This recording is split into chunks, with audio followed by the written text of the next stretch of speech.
पतंजलि योग दर्शन test series. पहला question आप बताएंगे, योग को किस पद के द्वारा सबसे सटीक ढंग से हम परिभाषित किया जा सकता है? इंद्रिय निग्रह या चित्तवृत्ति निरोध, एकाग्रता या वैराग्य? पहला का क्या होगा ऑप्शन? माइक खोल के बताएं। A B C D. B होगा, चित्तवृत्ति निरोध। योगस चित्तवृत्ति निरोध। नोट डाउन भी करना है या वैसे ही बस बताते रहें? दोनों ही करेंगे आप। ये आपका एग्जाम के लिए बहुत महत्वपूर्ण है। जो जो क्वेश्चन आपको नहीं आता होगा उसका आप जरूर से नोट डाउन कर लें, और जो आता होगा वो तो ठीक है। योग भाष्य के अनुसार अथ योगानुशासनम सूत्र में अथ शब्द का अर्थ क्या होता है? अधिकारवाचक ऑप्शन ए, ऑप्शन बी आरंभवाचक, ऑप्शन सी दोनों, ऑप्शन डी इनमें से कोई नहीं। ऑप्शन डी सर दोनों। दोनों, वो भी तो दोनों होंगे, क्योंकि ये जो आपका अर्थ सूत्र का अर्थ का अर्थ होती है, अधिकारवाचक भी होती है और आरंभवाचक भी होती है। यहाँ से गलती अक्सर हो जाती है लोगों से, तो आप याद रखिए, इसलिए इस क्वेश्चन को इंक्लूड किया गया था कि ये आपका जो अर्थ शब्द का अर्थ क्या होती है, इसमें व्याकरण के अनुसार इसमें अधिकार भी होता है और आरंभ भी होता है। ये दोनों ही होता है अकॉर्डिंग टू संस्कृत व्याकरण। तो हमने क्या होगा इसमें, योग भाष्य के अनुसार अथ योगानुशासनम सूत्र में उसका अर्थ क्या होगा आपका? उपयुक्त तो दोनों हो जाएंगे। अगला क्वेश्चन, योग है क्या है? चित्त वृत्तियों का निरोध करना ऑप्शन ए, ऑप्शन बी है आसन करना, ऑप्शन सी है प्राणायाम करना, ऑप्शन डी है ध्यान करना। ए, चित्त वृत्तियों का निरोध। बिल्कुल सही। तो योग का अर्थ क्या होती है? चित्त के वृत्तियों का निरोध करना होता है। अगला क्वेश्चन, पतंजलि के अनुसार योग का अंतिम परिणाम क्या है? ऑप्शन ए है दृष्टा व स्वरूप की दृष्टा की स्वरूप में अवस्थिति, ऑप्शन बी है स्वास्थ्य प्राप्ति, ऑप्शन सी है सुख प्राप्ति, ऑप्शन डी है मानसिक शांति। ए, दृष्टा के स्वरूप अवस्था। दृष्टा के स्वरूप की अवस्था है। तो आपका क्वेश्चन क्या हो गया? आपका ए करेक्ट हो गया। ठीक है। अगला क्वेश्चन, पातंजलि योग सूत्र में क्रमशः कुल कितने पाद और कितने सूत्र है? बताएं। ऑप्शन ए है 4 पाद है और 103 में से। तो क्या हो जाएगा आपका? Option D. Option D correct होगा। पतंजलि सूत्र टोटल कुल कितने पद है और कितने सूत्र हैं? राइट, ऑप्शन डी करेक्ट होंगे। इसमें से ऐसे आपका नेट भी जो है आपका 195 को ही करता है, लेकिन अगर मान लो कभी अगर ऐसा होता है कि अगर आपको कोई पैराग्राफ दिया जाए, उस पैराग्राफ के अनुसार अगर आपसे पूछा जाए तो उस पैराग्राफ में क्या होगा, जितना लिखा रहेगा आप उतने आंसर देंगे, क्योंकि उस समय आप ये नहीं सोचेंगे कि क्योंकि पैराग्राफ में क्योंकि हम ऐसा पढ़े हैं तो हमें कुछ और आंसर होंगे। जो पैराग्राफ में होगा वही आप आंसर देंगे। जब आपको एक लॉन्ग पैराग्राफ मिलेगा जिसमें 10 क्वेश्चन होते हैं, तो उसमें कभी कभी 195 का अलावा भी होती है, तो उसमें जो भी होगा वो आप आंसर में उसी का आप बोलोगे उसको। योग की परिभाषा बता दी आपने। अगला क्वेश्चन है, पातंजलि योग सूत्र कैसा है? एक तत्ववादी है, द्वै तत्ववादी है, द्वैतवादी है, त्रैतवादी है या बहुतत्ववादी है? डी, द्वैतवादी। पातंजलि योग सूत्र क्या बता रहे हो आप? द्वैतवादी बता रहे हो? द्वैतवादी सर, डी। नहीं, ये त्रैतवादी है। प्रकृति, पुरुष और ईश्वर, ये 3 चीज करेंगे। द्वैतवादी प्रकृति पुरुष हम बहुत ज्यादा पढ़ते हैं और इससे गलती होती है। पातंजलि योग सूत्र क्या होती है? त्रैतवादी होती है। याद रखेंगे, पातंजलि योग सूत्र क्या होती है? त्रैतवादी है। आंसर क्या हो जाएगा आपका? सी करेक्ट होगा। अगला क्वेश्चन, सर तो दोनों तो उसमें ही आते ना, प्रकृति पुरुष तो पूरा 25 तत्व हो गए और ईश्वर मिला के 26 तत्व मिला के, तो दो ही। हाँ, नहीं तो प्रकृति एक हो गया, पुरुष हो गया और ईश्वर 3 हो गए ना, त्रैतवादी हो गए ना। अलग अलग काउंट करना है। हाँ, 26वां तत्व क्या ईश्वर है ना, हाँ तो उसको भी काउंट करेंगे ना, ईश्वर के भी बारे में बात करते हैं ना, जबकि आपका सांख्य दर्शन नहीं करता है ना। अब आते हैं वृत्ति क्या होती है। वृत्ति क्या होती है? क्लिष्ट एवं अक्लिष्ट। ऑप्शन ए, ऑप्शन बी है कल्पित, ऑप्शन सी है आभासी, ऑप्शन डी है सारे। डी। वृत्ति क्या होती है? आपने सॉरी सर, क्लिष्ट अक्लिष्ट। आपने कल्पित कहीं पढ़ा है क्या? कल्पित तो होती नहीं है ना, तो फिर डी कैसे होगा? सर ये ऑप्शन क्लिष्ट अक्लिष्ट। क्लिष्ट अक्लिष्ट। वृत्ति होती है क्लिष्ट अक्लिष्ट। पातंजलि योग सूत्र के अनुसार योग का प्रधान उपाय क्या है? अभ्यास, वैराग्य, उपयुक्त दोनों, या इनमें से कोई नहीं? नो। क्या हो जाएगा आंसर आपका? उपयुक्त दोनों हो जाएगा। अभ्यास, वैराग्य दोनों होती है। Option C is correct. अगला क्वेश्चन, पातंजलि योग सूत्र का प्रथम पाद क्या है? ये तो आप जानते ही हो, समाधि पाद है। अगला क्वेश्चन, पातंजलि योग सूत्र का द्वितीय पाद क्या है? साधन। साधन और बिल्कुल। वैसे ही अगला क्वेश्चन बताएं। विभूति और 55। विभूति और कैवल्य हो जाएगा। नेक्स्ट। पातंजलि योग सूत्र का चतुर्थ पाद कैवल्य होती है, कैवल्य पाद है, और पतंजलि योग सूत्र का तृतीय पाद क्या है? विभूति पाद है। अगला क्वेश्चन, पातंजलि योग सूत्र में अध्यायों का सही क्रम क्या है? बताइए। समाधि, साधन, विभूति, कैवल्य, या एक करेक्ट है, क्योंकि हम जानते हैं क्या हो गया इसमें सही क्रम क्या होता है आपका, जो पहले क्या आती है? समाधि आती है, फिर आपका साधन, फिर विभूति, फिर कैवल्य। करेक्ट है। पातंजलि सूत्र के साधन पद। एग्जाम में क्या होता है ना, बहुत आसान क्वेश्चन भी आते हैं और आपका ट्रिकी क्वेश्चन भी आते हैं, उसको देखते हुए हमने सारे इंक्लूड किए हैं। पातंजलि सूत्र में समाधि पाद की में सूत्रों की संख्या कितनी है? ऑप्शन 51। बिल्कुल सही। साधन पद में कितनी है? अगला क्वेश्चन, पतंजलि सूत्र में साधन पद में सूत्रों की संख्या कितनी है? 55 है। अगला क्वेश्चन, पातंजलि सूत्र में विभूति पाद में सूत्रों की संख्या कितनी है? 55 है। अगला क्वेश्चन, पातंजलि सूत्र में कैवल्य पाद में कितने सूत्र होते हैं? 34 होते हैं। 34। Very good. अगला क्वेश्चन, पातंजलि सूत्र के वे दो अध्याय जिसमें सूत्रों की संख्या समान है, कौन कौन से हैं? द्वितीय। ऑप्शन सी करेक्ट है, क्योंकि वो साधन पाद और विभूति पाद है। अगला क्वेश्चन, पातंजलि योग सूत्र के जिस अध्याय में 50 से भी कम सूत्र है वह कौन सी है? समाधि, साधन, विभूति या कैवल्य? कैवल्य। अगला क्वेश्चन, पातंजलि योग सूत्र के प्रथम पाद में क्या विभाजित है? ऑप्शन ए योग का लक्षण, ऑप्शन बी योग का स्वरूप, ऑप्शन बी सी चित्त प्रकार, या ये सारे कौन से? सभी। ये सारे हैं। पातंजलि योग सूत्र के प्रथम पाद में क्या विभाजित है? सारे हैं सर। डी। सारे हैं।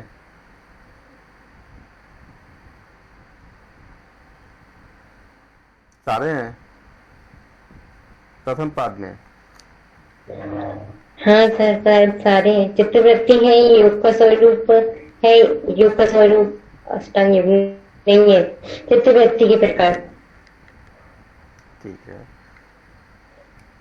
क्योंकि ये सारे आपका डिस्कस आपका होती है तो क्या हो जाएगा? सारे हो जाएंगे।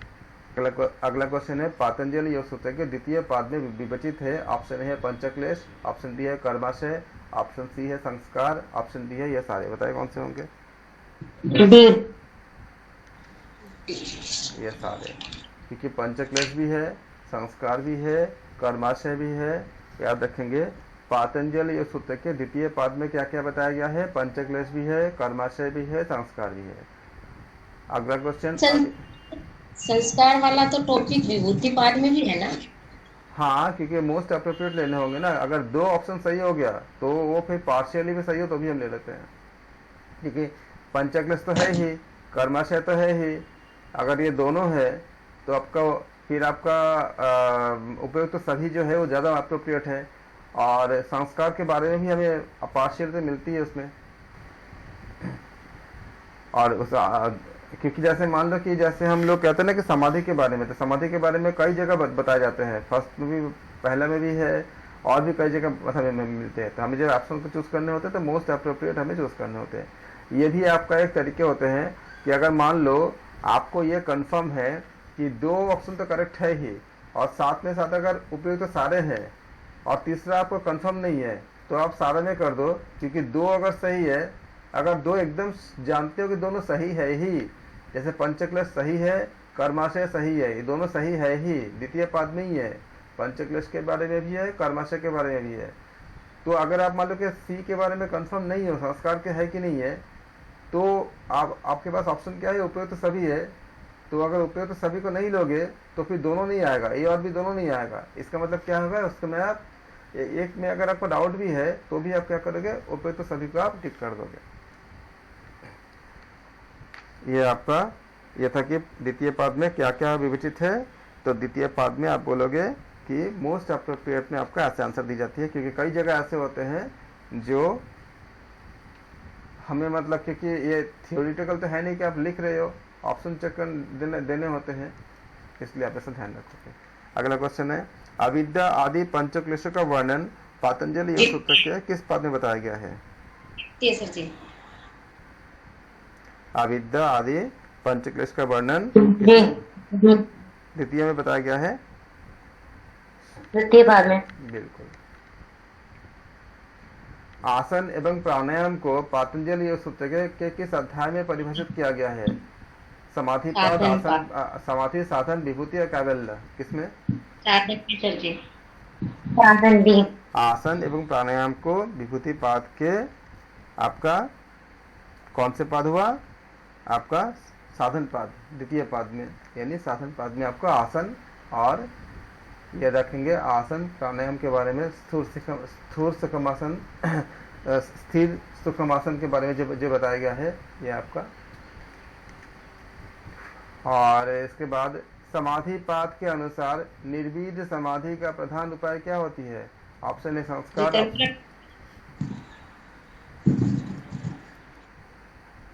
रितम भरे प्रकार बता रहे हो आप, फिर से पढ़ो, क्या बोला है? समाधि पाद के अनुसार निर्बीज समाधि का प्रधान उपाय क्या है? संस्कार, प्रज्ञा, ऋतंभर प्रज्ञा, सर्वनिरोध, सर्वनिरोध, बताइए कौन से? सर्वनिरोध। जब आपका निर्बीज समाधि होती है तो सब कुछ का निरोध हो जाती है ना, कुछ रहता है, कुछ नहीं रहता है इसमें, तो क्या हो जाएगा? ऋतंभर प्रज्ञा नहीं होगा, क्या होगा आपका? सर्वनिरोध हो जाएगा। अगला क्वेश्चन, सुख भोग संबंधी सामग्री विवेक के दृष्टि से क्या होती है? दुख, सुख, आनंद या मुक्ति?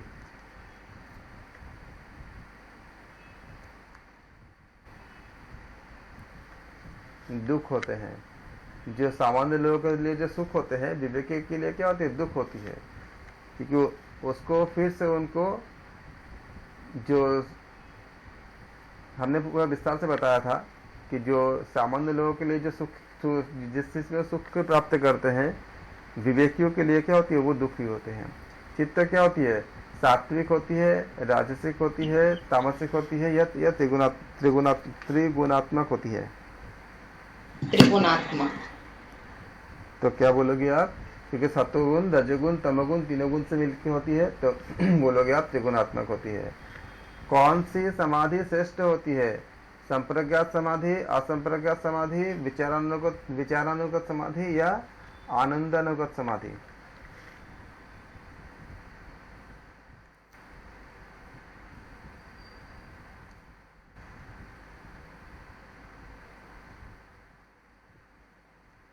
संप्रज्ञा, आनंदी।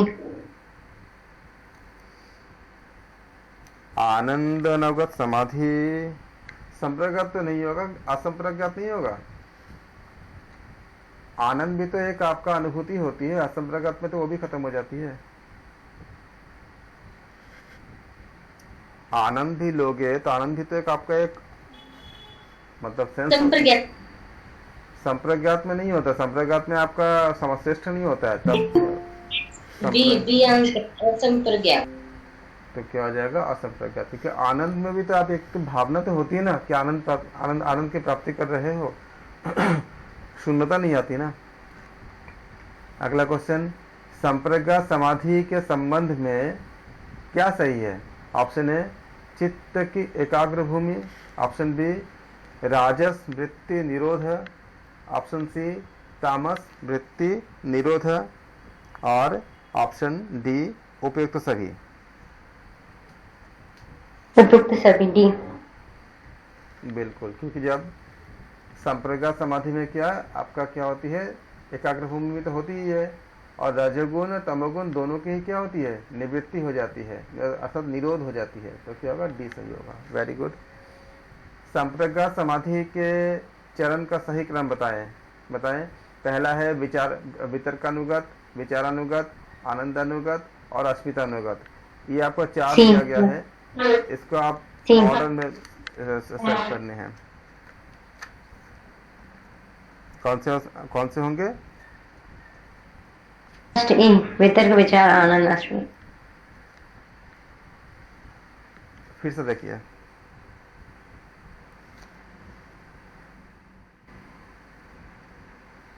वितर्क, विचार, आनंद और क्या होती है, अस्मिता। Option A. सी तो नहीं होगा ना, ऑप्शन नहीं होगा ना।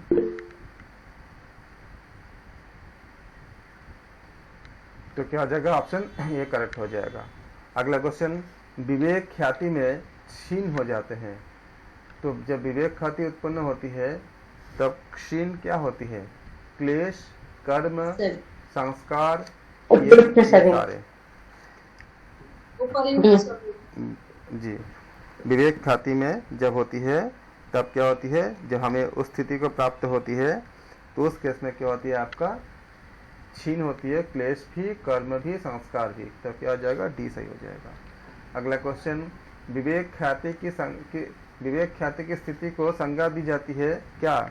धर्ममेध समाधि, आनंदानुगत समाधि, वितर्कानुगत समाधि, या इनमें से कोई नहीं। विवेक ख्याति की स्थिति को धर्ममेध समाधि, ठीक है। विवेक ख्याति की जो स्थिति होती है उसको हम क्या बोलते हैं, उसको बोलते हैं हम लोग धर्ममेध समाधि। इसको बहुत अच्छे आप लोगों ने आंसर दिया, बहुत बहुत बढ़िया एकदम। फिर विवेक ख्याति के उपरांत भी जीवित रहने की स्थिति क्या कहलाता है? जीवन मुक्ति, विदेह मुक्ति, सिर्फ मुक्ति, इनमें से कोई नहीं। विदेह मुक्ति, जीवन मुक्ति, जीवन मुक्ति। विवेक, हाँ, क्या हो जाएगा आपका, जीवन मुक्ति हो जाए। विवेक ख्याति के उपरांत भी जब जीवित रहते हैं उसको बोलते हैं जीवन मुक्ति। Very very good. असंप्रज्ञात समाधि क्या होती है? भव प्रत्यय, उपाय प्रत्यय, या ये दोनों, या इनमें से कोई नहीं? दोनों। सी। दोनों। असंप्रज्ञात समाधि में भव प्रत्यय और उपाय प्रत्यय। आप बोल रहे हो कि उपयुक्त दोनों। बिल्कुल सही है, आप लोगों ने बहुत अच्छे से स्टडी किया है, आप लोगों का काफ़ी अच्छा तैयारी है। योग दर्शन ये माइलस्टोन है आपके एग्जाम्स के लिए। अपर वैराग्य में साधक क्या होता है? विषय वितृष्ण, निष्प्रिय, उपयुक्त दोनों, या इनमें से कोई नहीं? उपयुक्त दोनों। सी। दोनों आए। अपर वैराग्य में साधक होता है विषय वितृष्ण या निष्प्रिय या उपयुक्त दोनों, इनमें से कोई नहीं। ऑप्शन सी, दोनों। बिल्कुल सही है। जब अपर वैराग्य होती है तो विषयों से तृष्णा खत्म हो जाती है, तो विषय वितृष्ण हो गया और फिर स्पृहा नहीं होता। तो ऑप्शन सी करेक्ट है। Very good. अगला क्वेश्चन, बौद्धिक ज्ञान के प्रति विरक्त होना क्या कहलाता है? पर वैराग्य, अपर वैराग्य, या इनमें से ये दोनों, इनमें से कोई नहीं? सी, दोनों। फिर से देखिए क्या बोला गया है, बौद्धिक ज्ञान के प्रति विरक्त हो जाना, पर वैराग्य, अपर वैराग्य, इनमें ये दोनों? पर वैराग्य। बौद्धिक ज्ञान के प्रति जब आप क्या होते हो, विरक्त होते हो, तो क्या कहलाता है? ये परबैराग कहलाता है।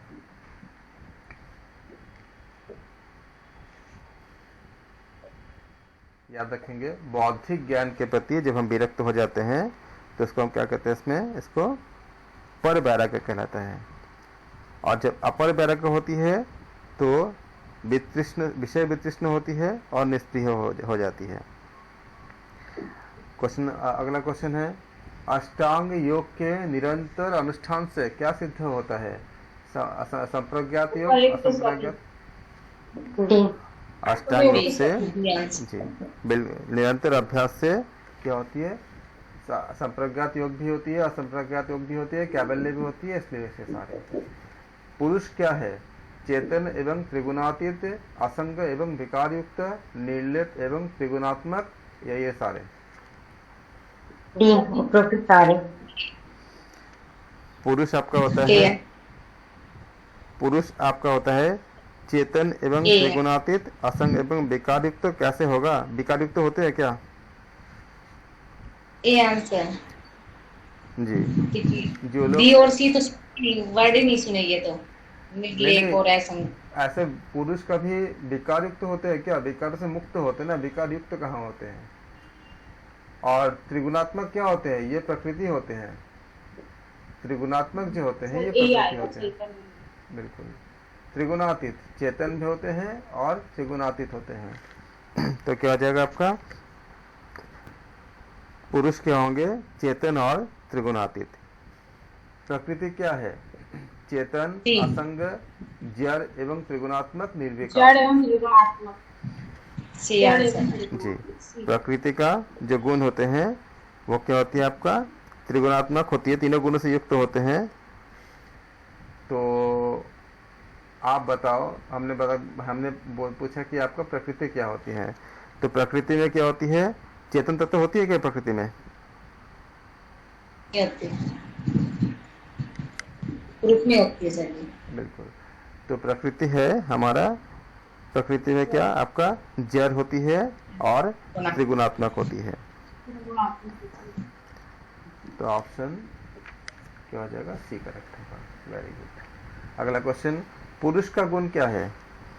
पुरुष का गुण है उपयुक्त कोई नहीं। Very good. ना क्योंकि वो त्रिगुणात्मक, तीनों गुणों से अतीत होते हैं। क्योंकि तो प्रकृति के हैं, सत्वरजस्तमस तो पुरुष के नहीं है। 40 नेक्स्ट क्वेश्चन करेंगे। प्रकृति के गुण क्या होती है? सत्व, रजत, तम, ये सारे। प्रकृति के गुण क्या होती है? ये सारे होते हैं। बिल्कुल सही। सत्वगुण, रजगुण, तमगुण तीनों मिला के होते हैं। योग को कहा गया है सांख्य, ऑप्शन है। आप बताएं शेषेश्वर से क्या समझते हैं? सांख्य में ईश्वर से, हाँ, सांख्य के सारे बातों के साथ ईश्वर को भी बताया गया है। तो योग कहा गया क्या? शेषेश्वर सांख्य कहा गया है। ये बहुत आपका महत्वपूर्ण है, क्योंकि ये कई बार मतलब आपको मतलब अगर आपको याद इसको कनेक्ट कर लोगे कि शेषवर का मतलब क्या है, शेषवर का मतलब है ईश्वर से संबंधित है, तब भूलोगे नहीं। अगला क्वेश्चन, पातंजलि के अनुसार ईश्वर रहित होता है किससे? क्लेश से, कर्म से, विपाक से? पातंजलि के अनुसार आपका ईश्वर जो होते हैं वो सभी से होते हैं। सभी से रहित होते हैं, क्लेश, कर्म, विपाक। जी। पातंजलि से अनुसार ईश्वर रहित होते हैं क्लेश से भी, कर्म से भी और विपाक से भी। इसलिए क्या होगा? ऑप्शन क्या हो जाएगा? लास्ट में डी सही हो जाएगा। बिल्कुल सही है। ईश्वर का वाचक कौन है? ब्रह्मा, प्रणव। बिल्कुल। तस्य वाचक प्रणव, विष्णु, महेश। ये आपका 4 ऑप्शन था। ब्रह्मा, प्रणव, विष्णु और महेश। तो तस्य वाचक प्रणव है, तो प्रणव सही है, ऑप्शन बी करेक्ट होगा। अगला क्वेश्चन, पातंजलि के अनुसार पुरुष विशेष क्या है? राम, कृष्ण, ईश्वर। पुरुष विशेष ईश्वर है। अगला क्वेश्चन है, स पूर्वेशमपि गुरु कालेन नवच्छेदात्। इनका संबंध किससे है? ईश्वर से। नहीं, गलत। आप देखो, अच्छे से पढ़ो। से सर गुरु है इसमें अंदर। क्वेश्चन को पूरा पढ़ो, आप ऑप्शन को पूरा पढ़ो। स पूर्वेशम अपि कालेन वच्छेदात्, ये किससे संबंधित है? सही है, पतंजलि। पतंजलि। हाँ, सी। ये पतंजलि। ऐसे मत बोल देना, इसको पूरे 4 ऑप्शन पहले पूरा पढ़ना। स पूर्वेशम अपि गुरु कालेन वच्छेदात्, ये पतंजलि योग दर्शन में बताया गया है, तो क्या हो जाएगा आपका? ये पतंजलि से संबंधित है। चित्त की भूमिया कितनी होती है? 5, 6, 3 या 2? 5। चित्त की कितनी होती है? 5 भूमिया होती है। एग्जाम में भी आपको ऐसे आसान क्वेश्चन में मिलेंगे और ऐसे आपको घुमा कर भी मिलेंगे। चित्त की भूमियों का सही क्रम बताइए, क्या होती है? सबसे पहले क्या आती है? सी, ऑप्शन सी। सी आएगा। शिफ्ट, मूल, विक्षिप्त, एकाग्र, निरुद्ध। सही क्रम में क्या होगा आपका? सबसे पहला जो आएगा वो क्षिप्त, मूढ़, विक्षिप्त, एकाग्र और निरुद्ध। और निरुद्ध। एकाग्र निरुद्ध तो हमेशा होती ही है लास्ट में, तो ऑप्शन डी अपने आप ही कट गया।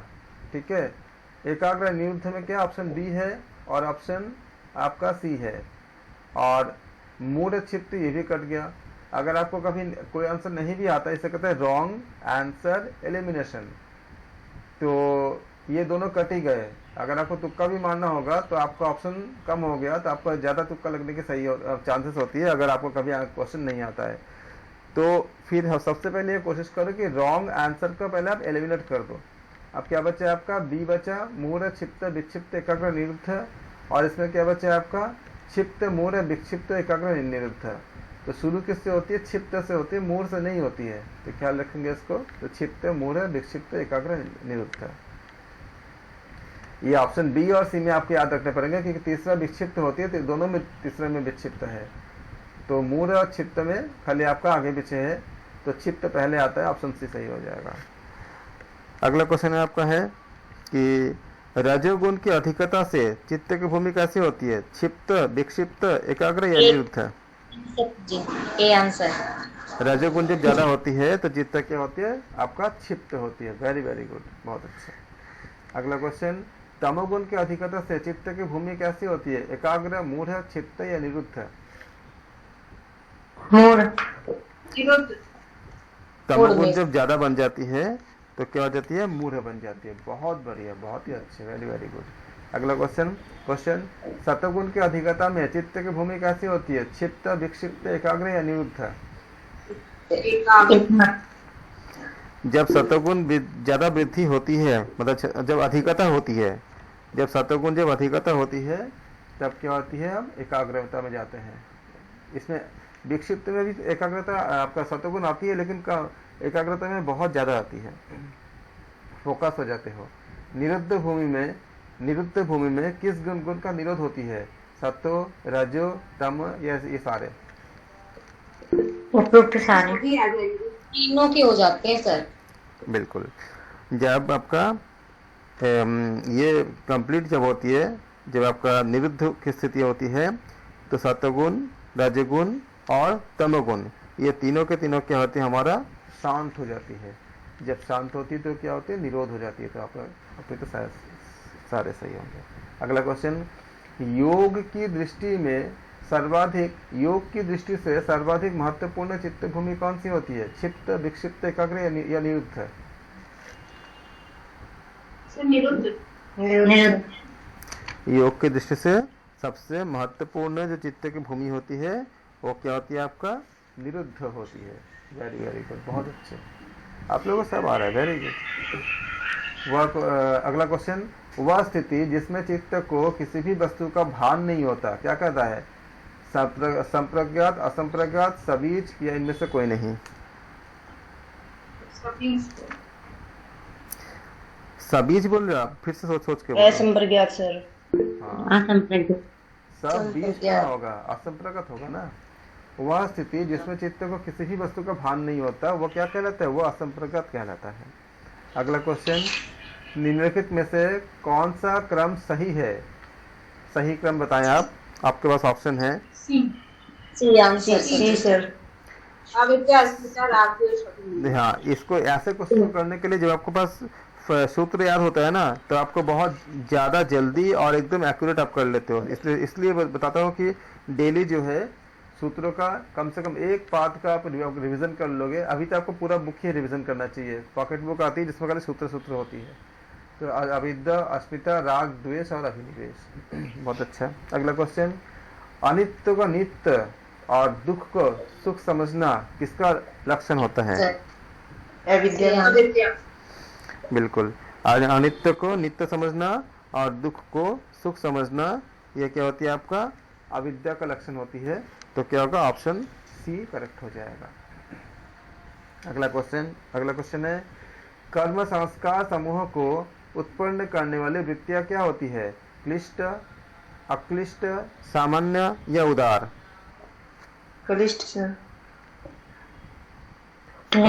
कर्म संस्कार के समूहों को उत्पन्न करने वाली जो वृत्तियां होती है वो क्या कहलाती है? वो क्लिष्ट कहलाती है। बहुत अच्छा। अगला क्वेश्चन, अविद्या से उत्पन्न होने वाली शेष वृत्तियां क्या क्या होती है? क्लिष्ट, अक्लिष्ट, सामान्य या उदार? क्लिष्ट होगी, श्योर हो? बिल्कुल सही है, क्योंकि अविद्या से ही सारा जो क्लिष्ट होती है उससे सारा, क्योंकि अक्लिष्ट तो होगी नहीं, उस सब तो हरि मतलब ईश्वर प्राप्त होते हैं, वो विद्या से होती है। सामान्य और उदार, सामान्य भी नहीं होगा, उदार भी नहीं होगा, तो क्लिष्ट हो जाएगा, क्योंकि वो अविद्या से उत्पन्न होती है। प्रमाण रूपी वृत्ति क्या कहलाता है? प्रत्यक्ष, अनुमान, आगम। प्रमाण रूपी वृत्ति क्या कहलाते हैं? आपका ये सारे कहलाते हैं। तो सभी करेक्ट हो जाएगा। अगला क्वेश्चन, निद्रा एवं स्मृति किस प्रकार की वृत्तियां है? क्लिष्ट, अक्लिष्ट, सामान्य या उत्तम? निद्रा एवं स्मृति किस प्रकार की वृत्तियां है, बताइए।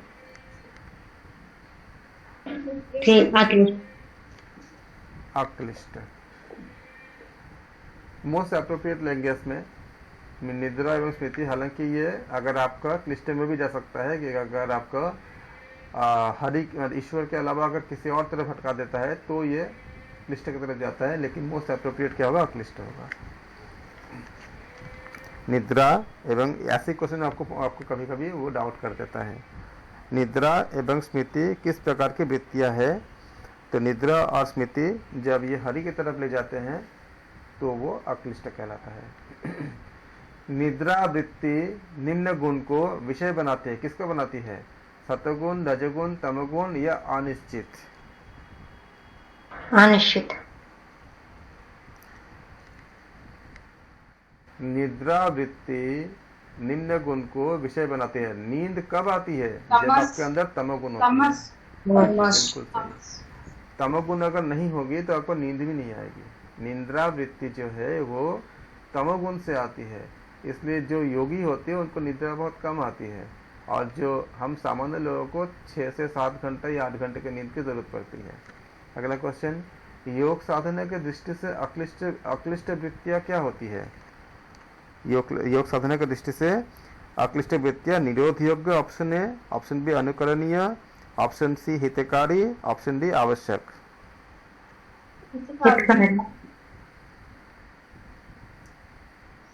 योग साधना की दृष्टि से ऑप्शन ए,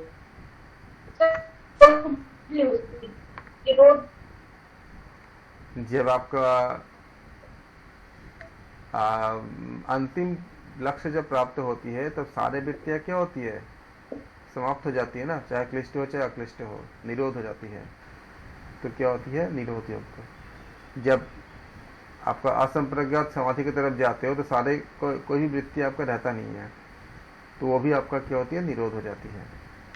जबकि क्लिष्ट अक्लिष्ट में शुरुआती में क्या करते हैं हम? अक्लिष्ट की तरफ हमें जो देखते हैं कि हम जैसे जिस साधना करने से हमें हरि की तरफ हम जा सकते हैं, ईश्वर की तरफ जा सकते हैं, उसको हमें अपनाते हैं। बाद में क्या होती है? सारी चीज़ें क्या होती है? आपका शून्य हो जाती है। तो क्या हो जाता है? उसको भी हम सब कुछ निरोध कर देते हैं। तो योग साधना की दृष्टि से अक्लिष्ट वृत्तियाँ क्या होती है आपका, इसी ऐसे ही क्वेश्चन में आपको बहुत ज़्यादा शार्प देखने की ज़रूरत होती है, निरोध योग्य होती है। अगला क्वेश्चन, अनुभूत विषय के चित्त में उपस्थिति क्या होती है? अनुभूत विषय के, हाँ ये देखो आपको डायरेक्टली क्या कहाँ से आ रही है, सूत्र से आ रही है। तो अनुभूत विषय की चित्त में उपस्थिति क्या होती है? स्मृति कहलाती है। अगला क्वेश्चन, स्थिति के निमित्त प्रयास करना क्या कहलाती है? अभ्यास, वैराग्य, संतोष या सुख? स्थिति के निमित्त प्रयास करना क्या कहलाती है? अभ्यास। अभ्यास कहलाती है, बिल्कुल सही है। स्थिति के निमित्त अभ्यास करना या प्रयास करना क्या कहलाती है? प्रयास करना, कोशिश करना अभ्यास कहलाती है। अगला क्वेश्चन, अभ्यास निम्न ढंग से करने पर क्या होती है? दृढ़ भूमि होती है। दीर्घकाल पर्यंत, निरंतर, सत्कार सहित या ये सारे? बिल्कुल, क्या होती है आपका? उपयुक्त सारे, क्योंकि आपके ये सूत्र में ही बताया गया है ये सारी चीजें, सत्कार, निरंतर, दीर्घकाल, तो क्या होगा? करेक्ट होगा। अगला क्वेश्चन, देखे एवं सुने गए विषयों से वितृष्णा लक्षण किसका है? अपर वैराग्य, पर वैराग्य, अभ्यास या फिर संतोष? अपर वैराग्य सर।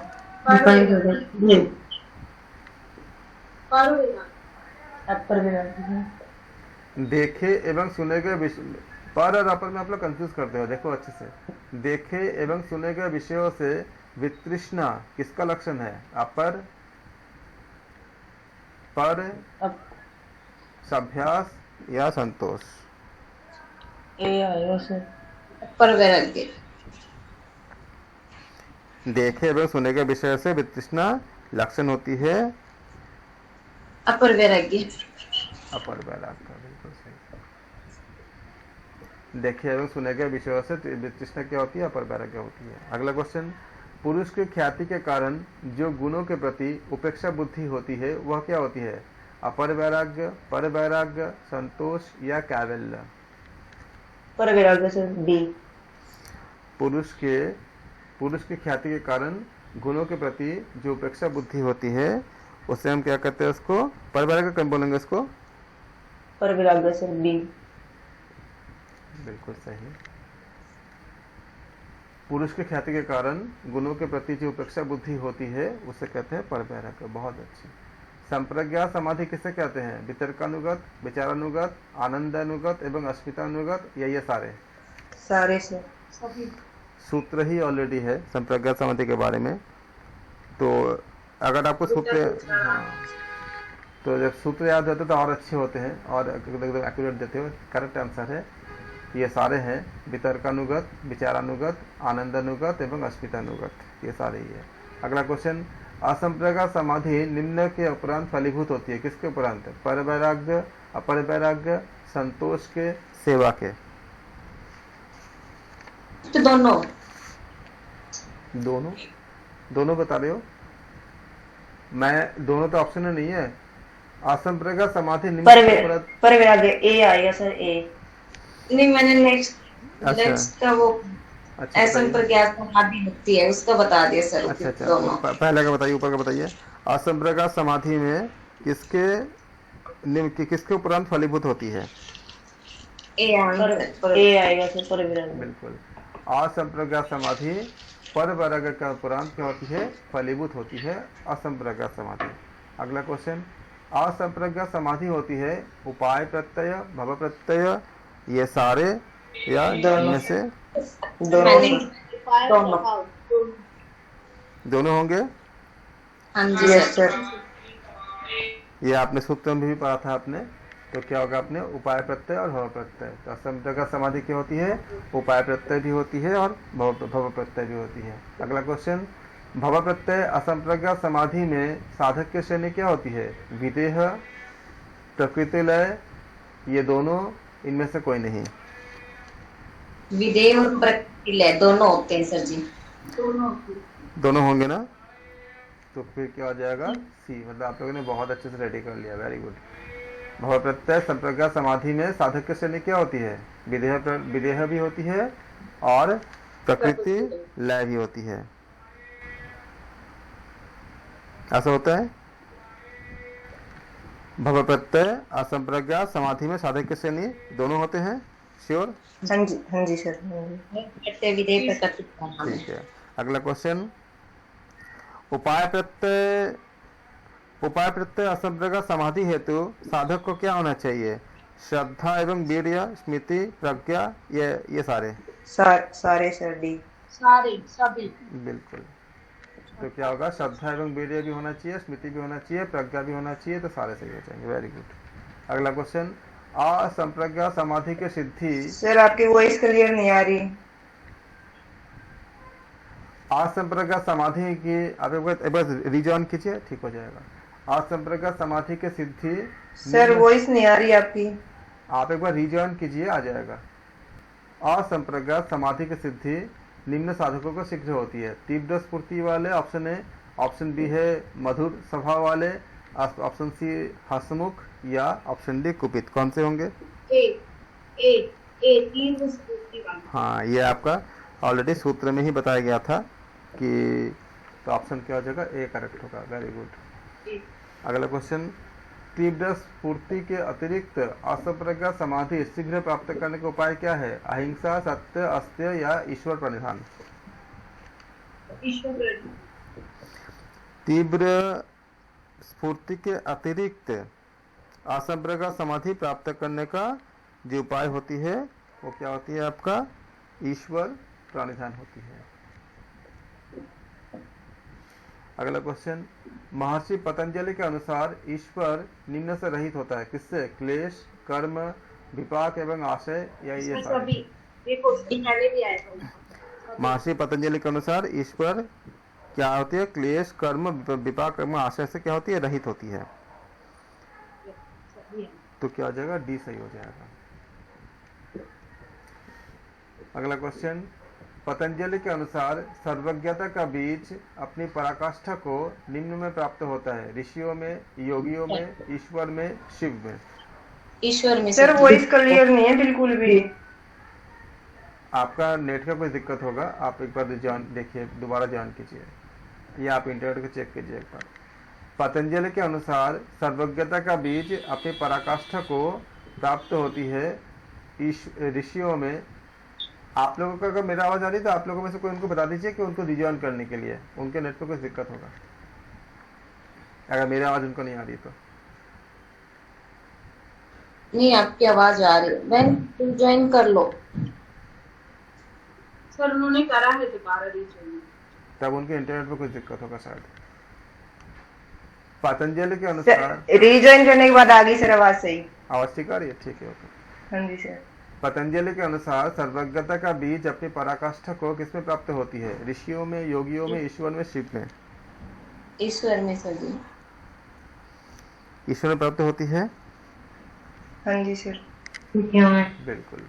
पतंजलि के अनुसार सर्वज्ञता का बीज अपनी पराकाष्ठा को ईश्वर में प्राप्त होते हैं। अगला क्वेश्चन, पूर्ववर्ती गुरुओं का भी गुरु कौन है?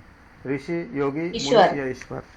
तो पूर्ववर्ती गुरुओं का भी गुरु कौन है? आपका ईश्वर। ये आपका सूत्र में ही ऑलरेडी बताए गए हैं, सूत्र ही है इसके, तो ईश्वर है। बस 2-3 मिनट बेटा, 2-3 मिनट बस। अगला क्वेश्चन, काल से अविच्छिन्नता निम्न का गुण नहीं है। किसका? देवता का, ईश्वर का, तपस्वी का, या सन्यासी का? सन्यासी। फिर से देखिए, सूत्र को याद कीजिए, सूत्र में था ईश्वर। ईश्वर काल से, वो कालों से भी परे है, ऐसा है, काल से भी परे ऐसा। वो ईश्वर ही है सर। हाँ, काल से अविच्छिन्नता का गुण नहीं है बोला गया। इसको देखो, कालों से अविच्छिन्नता का गुण है ये नहीं बोला गया है, बोला गया नहीं है। क्वेश्चन को पूरा पढ़ो, इसी जगह गलती होती है। सन्यासी सर। नहीं शब्द का देखो, नहीं है ना। अगर यार बोलता कि काल से अविच्छिन्नता का गुण है तब तो ईश्वर सही था। किसमें नहीं है? सन्यासी।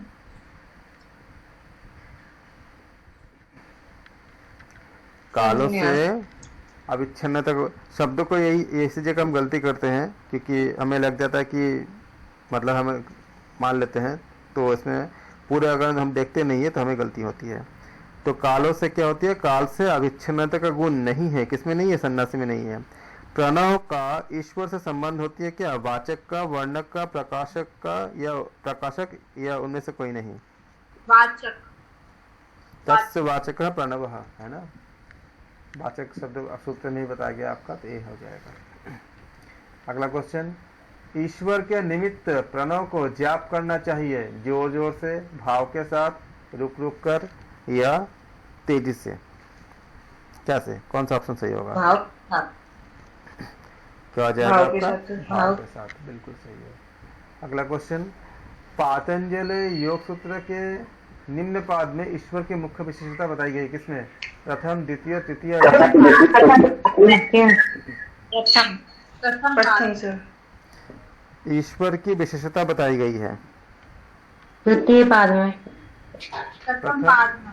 प्रथम या द्वितीय? प्रथम से प्रथम। मुख्य विशेषता जो है ईश्वर की, जो मुख्य जो विशेषता है वो बताई गई है किसमें? तो प्रथम पाद में बताया गया 23 सूत्र से लेकर 32। बहुत अच्छा। तो क्या हो जाएगा आपका? इसको याद, ये सूत्र को भी याद करेंगे क्योंकि आपका कई बार पूछे जाते हैं। तो पातंजलि सूत्र के प्रथम पाद में ईश्वर की मुख्य विशेषताएं बताई गई है। पातंजलि सूत्र के समाधि पाद के निम्न सूत्र में ईश्वर के प्रमुख विशेषता बताई गई। बताइए किसमें से? समाधि पाद के प्रथम पाद 23 है से 32। 23 से 23 32। से 32। तो इसको याद, ये सब चीज़ें आप इसको एकदम जिनके लिए नया है वो याद कर लेंगे। इसको रट लीजिएगा क्योंकि ऐसे क्वेश्चंस काफ़ी पूछे जाते हैं। तो क्या हो जाएगा आपका? 23 से लेकर के 32 तक के जो आपका सूत्र है उसमें क्या बताया गया है? ईश्वर की मुख्य विशेषताएं बताई गई है समाधि पाठ के। ऑप्शन सी करेक्ट है। अगला क्वेश्चन, ईश्वर प्राणिधान का प्रतिफल क्या होती है? विघ्नों का अभाव, स्वरूप का दर्शन, असंप्रज्ञा समाधि या ये सारे? सारे ईश्वर प्राणिधान का प्रतिफल क्या होती है आपका? सारे के सारे होते हैं, राइट। तो क्या होगा? ऑप्शन डी करेक्ट हो जाएगा, ये सारे। अगला क्वेश्चन, पातंजलि योग सूत्र के अनुसार विक्षेप का साथी क्या होती है? दुख, दौर्मनस। हाँ, सभी। ये आपका सूत्र ही ऑलरेडी बताया गया है पतंजलि योग दर्शन में। दुख, दौर्मनस भी होती है, अंग में जो होते नहीं, आपका अंग कंपन भी होगा, श्वास प्रश्वास का भी होता है। तो क्या होगा आपका? उपयुक्त सारे करेक्ट हो जाएंगे। बहुत ही अच्छे। अगला क्वेश्चन, दुख आदि विक्षेप को दूर करने के लिए क्या अभ्यास करते हैं? एक तत्व होगा सर। एक तत्व। एक ऑप्शन है। बहुत अच्छा। तो दुख आदि विक्षेप को दूर करने के लिए जो अभ्यास किया जाता है, ऑप्शन ए एक तत्व, ऑप्शन बी आसन, ऑप्शन सी प्राणायाम, ऑप्शन डी ध्यान। तो इसका सही आंसर आप लोगों ने बताया एक तत्व, जो बिल्कुल सही है। Very good. सुख के प्रति योग साधक का भाव क्या रखना चाहिए? सुखी के प्रति, सुख नहीं, सुखी के प्रति मैत्री, करुणा, अपेक्षा। मैत्री सर। हाँ, सुखी के प्रति क्या रखना चाहिए? हमें हमेशा मित्रता का भाव, मतलब मैत्री का भाव रखना चाहिए जो सुखी होते हैं। तो ये आपका ऑप्शन ए हो जाएगा। अगला क्वेश्चन, दुखी के प्रति करुणा सर। करुणा, वेरी गुड। पुण्यात्मा के प्रति मुदिता। बहुत अच्छे। मुदिता। और पापात्मा के प्रति उपेक्षा। बहुत अच्छे। मैत्री, करुणा, मुदिता, उपेक्षा। बहुत है। देखो अगर सूत्र याद रहता है तो फटाफट क्या होती है हमारे पास, हमें आंसर देने में एकदम सटीक होता है और गलती नहीं होती। ग्रहिता, ग्रहण और ग्राह्य में चित्त का ग्रहिता, ग्रहण और ग्राह्य में स्थित चित्त का उनके आकार को ग्रहण कर लेना क्या कहलाता है? क्या कहते हैं? समापत्ति, कैवल्य, समापत्ति सर। ए सर, समापत्ति। समापत्ति श्योर? जी सर। बिल्कुल सही है। ग्रहिता, ग्रहण और ग्राह्य में चित्त का उनके आकार ग्रहण कर लेना क्या कहलाता है? समापत्ति कहलाता है। अगला क्वेश्चन, सवितर्क, समापत्ति, मिले जुले विकल्प किसके होते हैं? शब्द के, अर्थ के, ज्ञान के, ये सारे? सारे सर। इसके सारे हो जाएंगे, राइट। क्योंकि सभी तर्क समापत्ति मिले जुले विकल्प क्या होती है, शब्द के भी, अर्थ के भी, ज्ञान के भी, तो क्या हो जाएगा, सारे हो जाएंगे। अगला क्वेश्चन, सूक्ष्म विषय वाली समापत्ति कैसे होती है, सविचार, निर्विचार, ये दोनों, या इनमें से कोई नहीं। दोनों सर। बिल्कुल। सर सूक्ष्म, दोनों होनी चाहिए, सविचार निर्विचार। हाँ दोनों ही होगा, कोई तो दोनों। सूक्ष्म विषय वाले समापत्ति होती है और सविचार भी होती है और निर्विचार भी होती है। सविचार निर्विचार। सबीज समाधि के कितने प्रकार होते हैं, 2, 4, 6 या 8। तो सबीज समाधि के प्रकार कितनी होती है, 2 होती है। 2। ऑप्शन ए करेक्ट है। अगला क्वेश्चन, आध्यात्म प्रसाद निम्न समापत्ति से प्राप्त होती है, किससे, सविचार, निर्विचार, ये दोनों, इनमें से कोई नहीं। दोनों। निर्विचार निर्विचार। तो आध्यात्म प्रसाद किससे प्राप्त होती है, निर्विचार। निर्विचार से प्राप्त होती है। आध्यात्म प्रसाद निर्विचार समापत्ति से प्राप्त होती है, इसको याद कर लेंगे। आध्यात्म प्रसाद किससे प्राप्त होती है, निर्विचार समापत्ति से प्राप्त होती है। अगला क्वेश्चन, ऋतंभरा प्रज्ञा निम्न समापत्ति में उत्पन्न होती है, सविचार, निर्विचार, सविचार, सवितर्क, निर्विचार, निर्वितर्क। सर इसमें भी निर्विचार आता है। ऋतंभरा प्रज्ञा किससे उत्पन्न होती है, निर्विचार से। ऋतंभरा प्रज्ञा निर्विचार समापत्ति से उत्पन्न होती है, क्योंकि तर्क तो कोई बात ही नहीं है, सभी तर्क कुछ नहीं होता है। तो आपका पहले बी और डी कट गया। आपको जो सोचना होगा सविचार और निर्विचार में, क्योंकि सभी तर्क निर्वितर्क नहीं होता इसमें। तो क्या होगा, वो आध्यात्म प्रसाद से ऋतंभरा प्रज्ञा। हाँ जी। तो ऋतंभरा प्रज्ञा क्या होती है, आपका निर्विचार समापत्ति से उत्पन्न होती है। अगला क्वेश्चन, निर्वीत समाधि में निम्न का निरोध हो जाती है, किसका, संस्कार का, ऋतंभरा प्रज्ञा का, या दोनों का, दोनों का हो जाएगा। बिल्कुल सही। निर्वीत समाधि में आपका क्या होती है, संस्कार का भी होती है और ऋतंभरा प्रज्ञा का भी होती है, तो क्या हो जाएगा, दोनों सही हो जाएंगे। ओके, तो दोनों। अगला क्वेश्चन, वेरी वेरी गुड, बहुत अच्छे। अभी तक आप लोगों ने बिल्कुल सही किया, बहुत कम ही गलती हुई है आप लोगों की। अगला क्वेश्चन, क्रिया योग क्या कहलाता है, क्रिया योग आपका है तप, स्वाध्याय और ईश्वर परिधान, ये हमारे पास सूत्र ही है, तो क्या हो जाएगा, तो सभी करेक्ट हो जाएगा। अगला क्वेश्चन, क्लिष्ट वृत्तियों की अवस्था होती है, प्रसुप्त, तनु, विच्छिन्न एवं उदार और उपयुक्त सभी, तो क्या हो जाएगा क्लिष्ट के लिए, क्लिष्ट वृत्तियों की अवस्था सभी होंगे, श्योर हो। हाँ, तो क्या हो गया, क्लिष्ट वृत्तियों का अवस्था क्या होती है, प्रसुप्त भी होती है, तनु भी होती है, विच्छिन्न और उदार भी होती है, तो क्या हो जाएगा, उपयुक्त सभी से हो जाएगा क्लिष्ट वृत्तियों के लिए। अगला क्वेश्चन, अनित्य को नित्य किसके कारण हम समझते हैं, अविद्या, अस्मिता, राग द्वेष या अभिनिवेश, किसके कारण, अविद्या के कारण। Very good. अनित्य को नित्य समझने का कारण क्या होती है, हमारा जो अविद्या होती है उस कारण क्या करते हैं हम अविद्या का कारण क्या होती है, इसका ऐसा समझते हैं, जो हम अनित्य को नित्य समझते हैं। अगला क्वेश्चन, अविद्या के कारण पदार्थ को समझा जाता है, अपवित्र को पवित्र, सभी आएंगे, अपवित्र को पवित्र, दुखमय को सुखमय, अनात्मा को आत्मा, तो इसलिए क्या होती है, हमें सारा करेक्ट हो जाएंगे अब इसमें। अगला क्वेश्चन, दृक् शक्ति एवं दर्शन शक्ति को एक समझना क्या होती है, अविद्या, अस्मिता, राग या द्वेष। अस्मिता। दृक् शक्ति एवं दर्शन शक्ति को जब हम समझते हैं, अस्मिता। अगला क्वेश्चन है, दृक् शक्ति एवं दर्शन शक्ति को एक ही समझना। ऑप्शन ए है अविद्या, ऑप्शन बी है अस्मिता, ऑप्शन सी है राग, ऑप्शन डी है द्वेष। तो तो आपने बोला अस्मिता, बिल्कुल सही है। दृक शक्ति और दर्शन शक्ति को जब हम एक समझते हैं तो वो क्या कहलाता है, वो अस्मिता कहलाता है। बहुत अच्छे कर रहे हैं, वेरी गुड। सुख के अनुवर्ती क्लेश क्या होती है? सुख के अनुवर्ती क्लेश क्या होती है? हमारा राग होती है, राइट। तो ऑप्शन डी करेक्ट हो जाएगा।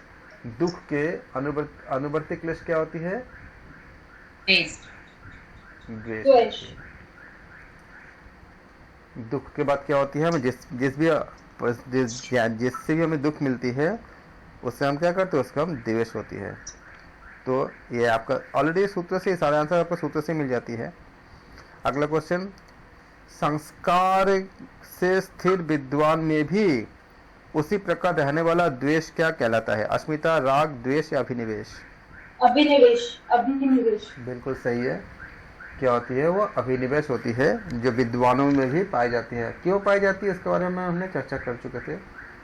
अगला क्वेश्चन है आपका, पंच क्लेशों की वृत्तियां हल्की हो जाती है। पंच क्लेशों की वृत्तियां हल्की हो जाती है क्रिया योग से, आसन से, प्राणायाम से या प्रत्याहार से? क्रिया योग। बहुत अच्छे। पंचक्लेश की वृत्तियां जो होती है वो क्रिया योग से हल्की हो जाती है। पंचक्लेश की वृत्तियां नष्ट किससे होती है? विवेक ख्याति से, क्रिया योग से, आसन द्वारा या प्राणायाम द्वारा?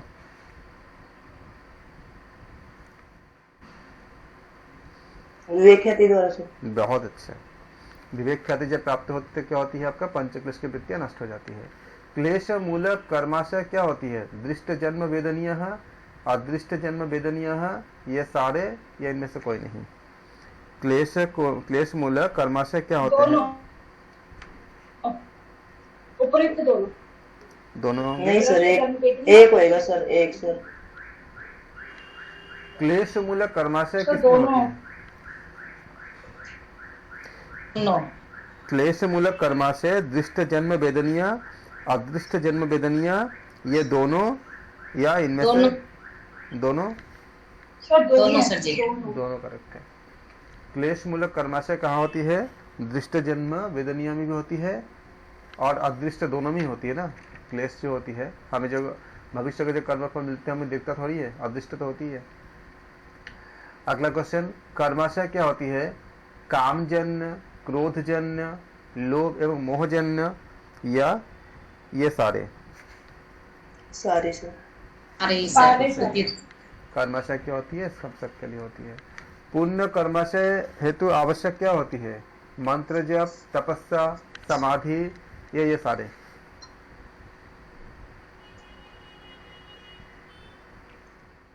सारे सर। क्वेश्चन को आपने बताया, पुण्य कर्माशय हेतु क्या आवश्यक होती है? मंत्र जप, तपस्या, समाधि या सारे? यहाँ आपको एक डाउट आ सकता है कि समाधि में अगर असंप्रज्ञात समाधि में जाएगा तो सबको सुनना ही हो जाती है, लेकिन हमें क्या करना होता है? मोस्ट एप्रोप्रिएट हम लेना पड़ता है। फिर आप क्वेश्चन को देखो क्या बोला इसमें, पुण्य कर्माशय कहाँ होती है? मंत्र जब से हमें पुण्य प्राप्त होती ही है और तपस्या से भी क्या पुण्य प्राप्ति होती है। तो जब दो ऑप्शन सही है तो हमने क्या बोला था, तब अगर आपके साथ उपयुक्त सभी भी है तो उपयुक्त सभी तभी हो सकता है जब आपका दोनों रहते हो आप। और समाधि भी कई तरह की होती है, संप्रज्ञात, असंप्रज्ञात इत्यादि के भी कई भेद होते हैं। तो कुछ जगह पे आपका तो पुण्य कर्म होती ही है, कुछ समाधि में ऐसे होती है जहाँ पे आपका मोक्ष मिल जाती है। ये तो क्या हो जाएगा आपका, वो भी इंक्लूडेड हो जाएगा जिसमें आपका पुण्य कर्म मिलती है। तो क्या होगा इसमें? ऑप्शन डी करेक्ट हो जाएगा। अगला क्वेश्चन, पुण्य कर्माशय निम्न की आराधना द्वारा संपन्न किया जाता है? ईश्वर, देवता, महर्षि या महातेजस्वी साधक या उपयुक्त सभी? सभी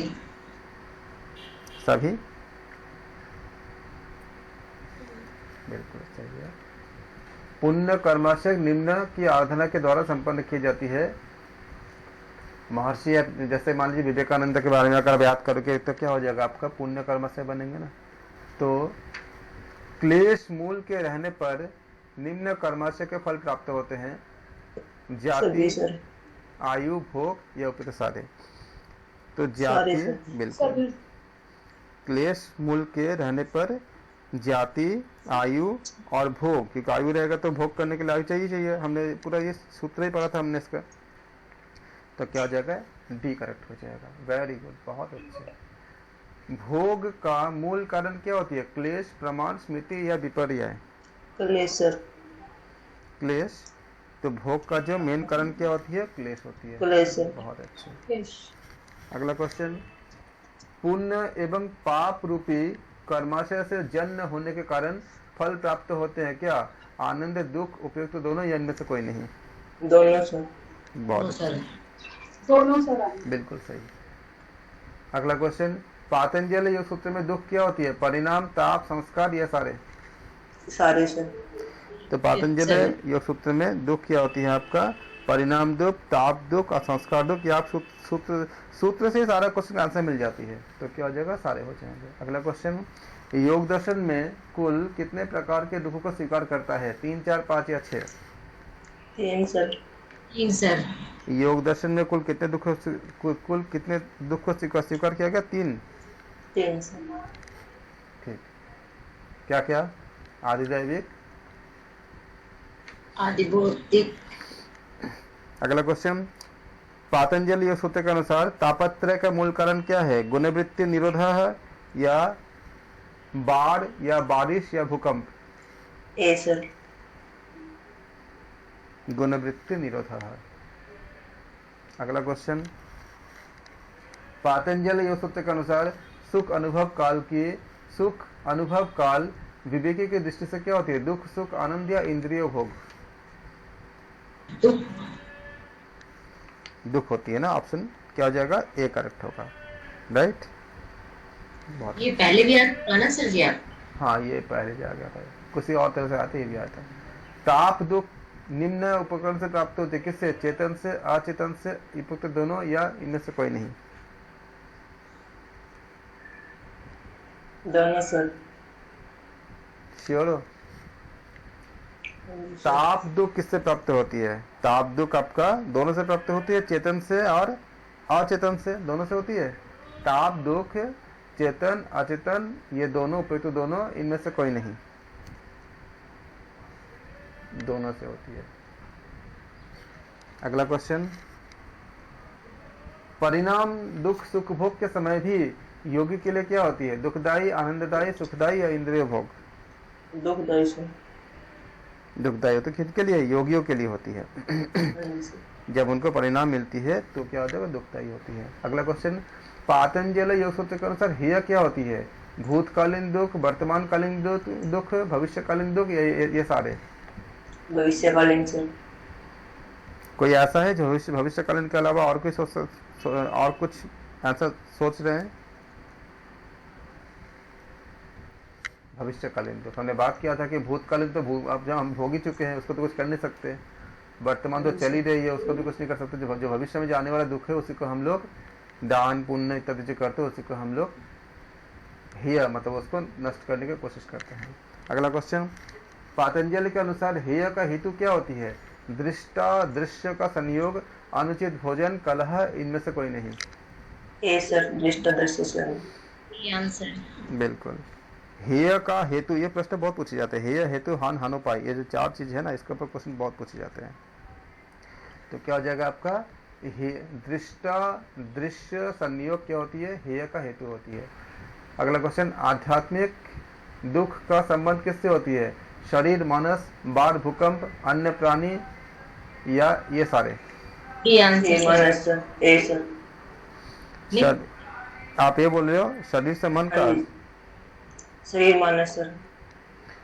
आध्यात्मिक दुख का कारण क्या है आपका, शरीर और मानस, आदि भौतिक आदि दैविक, क्या बोल रहे हो? नहीं, आपका वो क्या कहते हैं जो योग वशिष्ठ में जो बताया गया है आपका मन में और आपका शरीर में, आदि व्याधि जिसे कहते हैं, शरीर में भी आती है और मन में भी आती है। आध्यात्मिक दुख जो होती है अगर आप भूल जाते हो कभी कभी तो योग वशिष्ठ की बात को याद रखिएगा, क्या बोला गया इसमें, आदि और व्याधि बताया गया था, इसी के अनुसार शरीर और मन। और ये आज के विज्ञान इतने सालों बाद, इतने 100 साल लग गए उनको ये जानने के लिए कि हाँ पहले मन में आपका विचार आते हैं, तभी तो हम नकारात्मक विचार से हम जैसे ही अगर आपके अंदर किसी के लिए ईर्ष्या द्वेष इत्यादि आती है तो वो क्या करता है, आपके अंदर एक ऐसा ऑब्स्टिकल, हमारे अंदर एक ऐसा चीजें पैदा करता है जो बाद में जाकर बीमारी में कन्वर्ट हो जाती है। और अगर आज ये विज्ञान भी कहते हैं, आज का विज्ञान, चिकित्सा विज्ञान, कि सबसे पहले हमारे मन में कुविचार आते हैं, उससे तनाव उत्पन्न होती है, उस तनाव से हमारे हार्मोनल और दूसरी इम्बैलेंस पैदा होती है, फिर क्या बीमारियां होती है। आजकल हम इतनी बीमारियां होती हैं, इसके लिए हम रिस्पॉन्सिबल मानते हैं बहुत से चीज़ें, खान पान, हमारा लाइफस्टाइल और मिलावटी पॉल्यूशन, बहुत कुछ मानते हैं हम। लेकिन सबसे बड़ी चीज़ का हम भूल ही जाते हैं सोच। आज अगर आप न्यूज़ चैनल देखो या दूसरी जगह देखो, कितनी ज़्यादा आपका ऐसे ऐसे मैक्सिमम कंटेंट होती है जिसमें हम निंदा करते हैं या बुराई करते हैं ज़्यादातर, या नेगेटिव चीज़ें बहुत ज़्यादा होती है। उसको जब हम कंज्यूम करेंगे तो क्या होगा, कहाँ पे आई, मन पे आई सारा चीज़ें। जब मन जब बिगड़ती है तो आप कितना ही अच्छा खान पान कर लो, कुछ भी कर लो, मन में अगर ऐसे बुरे विचार आएंगे तो आज से 7-8 साल बाद, 6 साल का अपने समय के बाद क्या होगा, वो आपका व्याधि में कन्वर्ट होगा ही होगा। तो बाहरी चीज़ें जो भी है, और इसी में देखो जो लोग अच्छे विचार के होते हैं, जिन लोग शांत होते हैं, जिन लोगों के अंदर ये सब चीज़ों से दूर रहते हैं, उनमें देखो वो भी इसी धरती पे, इसी जगह पे ही यहीं का हवा सांस ले रहे हैं और इसी को आहार भी कर रहे हैं, खाना भी खा रहे हैं, सब कुछ इसी में है, लेकिन वो ज़्यादा इफेक्टेड नहीं होते, क्योंकि उनके अंदर ऐसे दूसरे के जैसे अननेसेसरी बुराई करना, चुगली करना या इस तरह निंदा करना, ऐसी चीज़ें नहीं होती है। और जितनी ये सब चीज़ें हमें कम होगा, बाहरी स्थिति ऐसे होते हुए भी हम अपने आप को बीमार नहीं कर पाएंगे। अब देखो, जो ऋषि मुनि योगी होते थे, वो एक जंगल में या पेड़ों के नीचे रहते थे, फल फूल खाते थे, इतनी ज़्यादा आपका शक्ति कैसे मिलती थी। आज भी हठ योगियों को देखो, जितना चाहे वो राजनीति में हो, चाहे आपका व्यापार में हो, चाहे आपका खाली आध्यात्मिक जीवन में हो, चाहे आपका संत योगी या ऐसे हो, जो भी जिस तरह से है, चाहे हठ योगी हो, चाहे आपका दूसरे किसी भी ब्रांच के योगी हो, उनका देखो जो वास्तव में जो आहार विहार और सोच को जो आपका कंट्रोल करते हैं, उनका चेहरा देखो, वो भी तो इसी जगह पे सब कुछ करते हैं। खासकर जो लोग बिना स्वार्थ के, निस्वार्थ रूप से दूसरे के आपका मदद करने की इच्छा रखते हैं, उनके अंदर आपका आध्यात्मिक शक्ति और आत्मबल बहुत ज़्यादा होती है। सांस तो वो भी इसी पॉल्यूशन में ही ले रहे हैं ना, तब कैसे होती है। तो ये जो शरीर मन का जो बताया गया है, आध्यात्मिक दुख का जो संबंध, ये बहुत महत्वपूर्ण है। अगर हम इसको इंटरप्रेट कर लेंगे, बहुत बड़ी क्लास बन जाती है, इसलिए हम ज़्यादा इसमें बात नहीं कर पाते, क्योंकि बहुत ज़्यादा कंटेंट हो जाता है इसमें। तो हम आज के बाहरी स्थितियों को भी, जो भी है, उसको सामना करते हुए भी अपने आप को अच्छा रख सकते हैं। और अगर हम इससे अगर नहीं कर पाएंगे, जैसे हम जो हमारे सोच को अगर हम सात्विक या पॉजिटिव नहीं कर पाते हैं, तो चीज़ें आपका हावी होता है। खान पान या बाकी पॉल्यूशन वगैरह सबके लिए है। जो लोग आपका ज़्यादा आपका एसी वगैरह में रहते हैं, उनको भी क्या बीमारियां नहीं होती है। एसी में जो रहते हैं उनको कहते हैं कि उनको विटामिन डी वगैरह काफ़ी कम हो जाती है, क्योंकि उनके पास सूरज की रोशनी वगैरह नहीं आता। तो चीज़ें होती है सब जगह पे। लेकिन जो लोग आपका जितनी ज़्यादा सात्विक, और हमें इसलिए हमारे ग्रंथों को जानना बहुत ज़रूरी है। जितना आप उपनिषद का अध्ययन करोगे, जितना आप गीता का अध्ययन करोगे, ये तो हम एग्जाम्स के लिए कर रहे हैं, धीरे धीरे करते करते अपने लाइफ में आपको उतर जाएगा लाइफ में। जैसे जैसे ये आपका लाइफ में उतरेगा, बाकी जो नकारात्मक विचार है वो सफाई होती जाएगी। जैसे कि अगर आप डेली अगर सफाई करोगे, पोछा लगाओगे घर का, तो क्या होती है, गंदगी अपने आप खत्म हो जाती है। उसी तरह से क्या होती है, वो खत्म हो जाती है। तब हम ये जो आपका शरीर और मन का जो दुख होती है, मतलब जो जितने बीमारी वगैरह होती है, इससे काफ़ी हद तक हम बच सकते हैं। इन सब व्याख्याओं की बहुत ज़रूरत है, क्योंकि ऐसे जब व्याख्याओं का आप दुनिया के सामने करोगे, तो धीरे धीरे तभी योग जो है सब जगह पे जाके अपना जो प्रभाव दिखा सकता है। और ये आपका हीलिंग भी होती है। जब आप इसमें, जब अभी जो इंटीग्रेटेड जो आपको मेडिसिन के बारे में बात हो रही है, हर एम्स में आपको इंट्रोड्यूस हो रही है आपका जो इंटीग्रेटेड मेडिसिन वगैरह, इसमें आपका आध्यात्मिक ट्रीटमेंट भी शामिल होगा, कि जिसमें आपका, हम लोग कहते हैं इसको स्पिरिचुअल हेल्थ कहते हैं।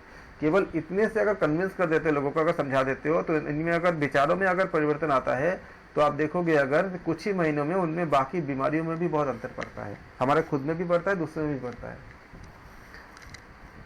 अगला क्वेश्चन, अन्य प्राणियों के कारण जो दुख होती है उसको हम क्या बोलते हैं? अन्य प्राणियों के कारण होने वाला दुख को आध्यात्मिक, आदिभौतिक या आदिदैविक क्या बोलते हैं? आदिभौतिक से। अन्य प्राणियों के कारण होने वाला जो दुख होती है उसको हम कहते हैं आधि आदि आदि भौतिक। आधि भौतिक। अगला क्वेश्चन, बाढ़ भूकंप आदि के कारण जो होने वाला दुख होती है वो क्या कहलाता है? आध्यात्मिक, देवी। आधिदैविक या आधि भौतिक? तो आप बोलोगे जो बाढ़ भूकंप के कारण, बिल्कुल बाढ़ या भूकंप जो होती है, इसीलिए कहते हैं इसका एक्ट ऑफ गॉड, इंग्लिश में बोलते हैं ना कि एक्ट ऑफ गॉड कहते हैं ना, तो क्या हो जाएगा वो, उसको हम कहते हैं आधिदैविक। अगला क्वेश्चन, इनमें से क्लिष्ट वृत्ति नहीं है, कौन सा नहीं है? अविद्या और अस्मिता, राग द्वेष, प्रमाण और विपर्य, अविद्या और अभिनिवेश। इसमें से कौन सा क्लिष्ट वृत्ति नहीं है?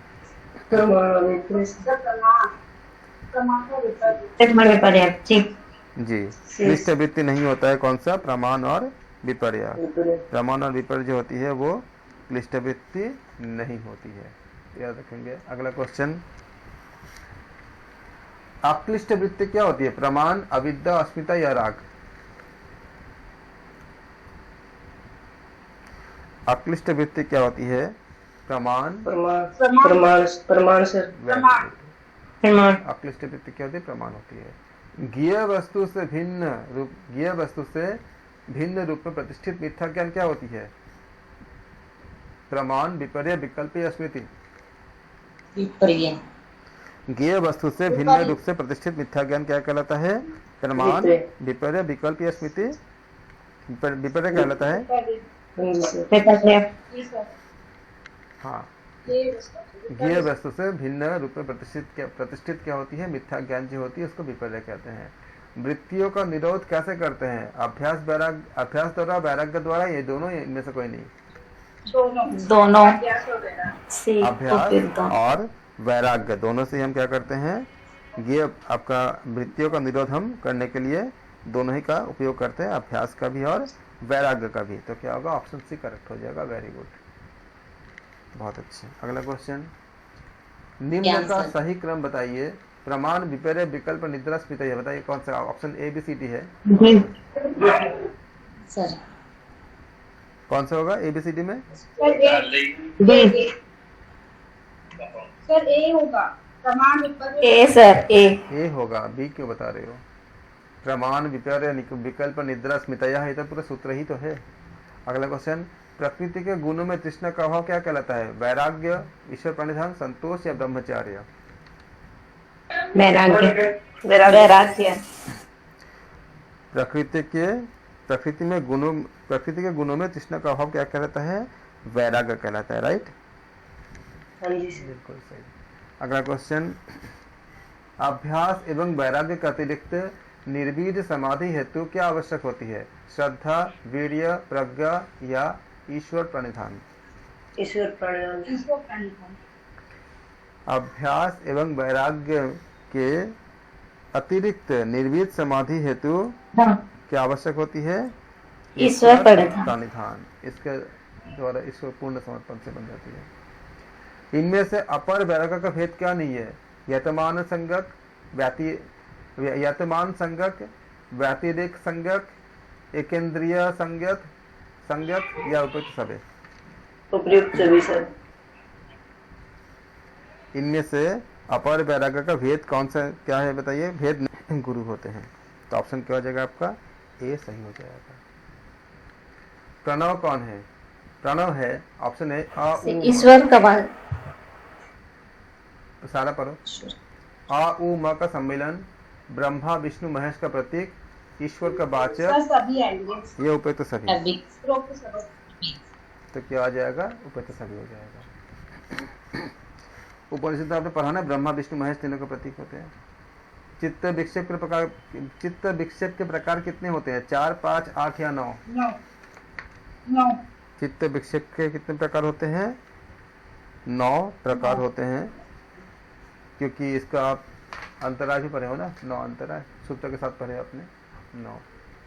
निम्न में से सुमिलित नहीं है? व्याधि, स्त्यान, संशय, प्रमाद, आलस्य, अविरति, भ्रांति दर्शन, उपेक्षा। बताइए कौन सा? भ्रांति दर्शन, उपेक्षा।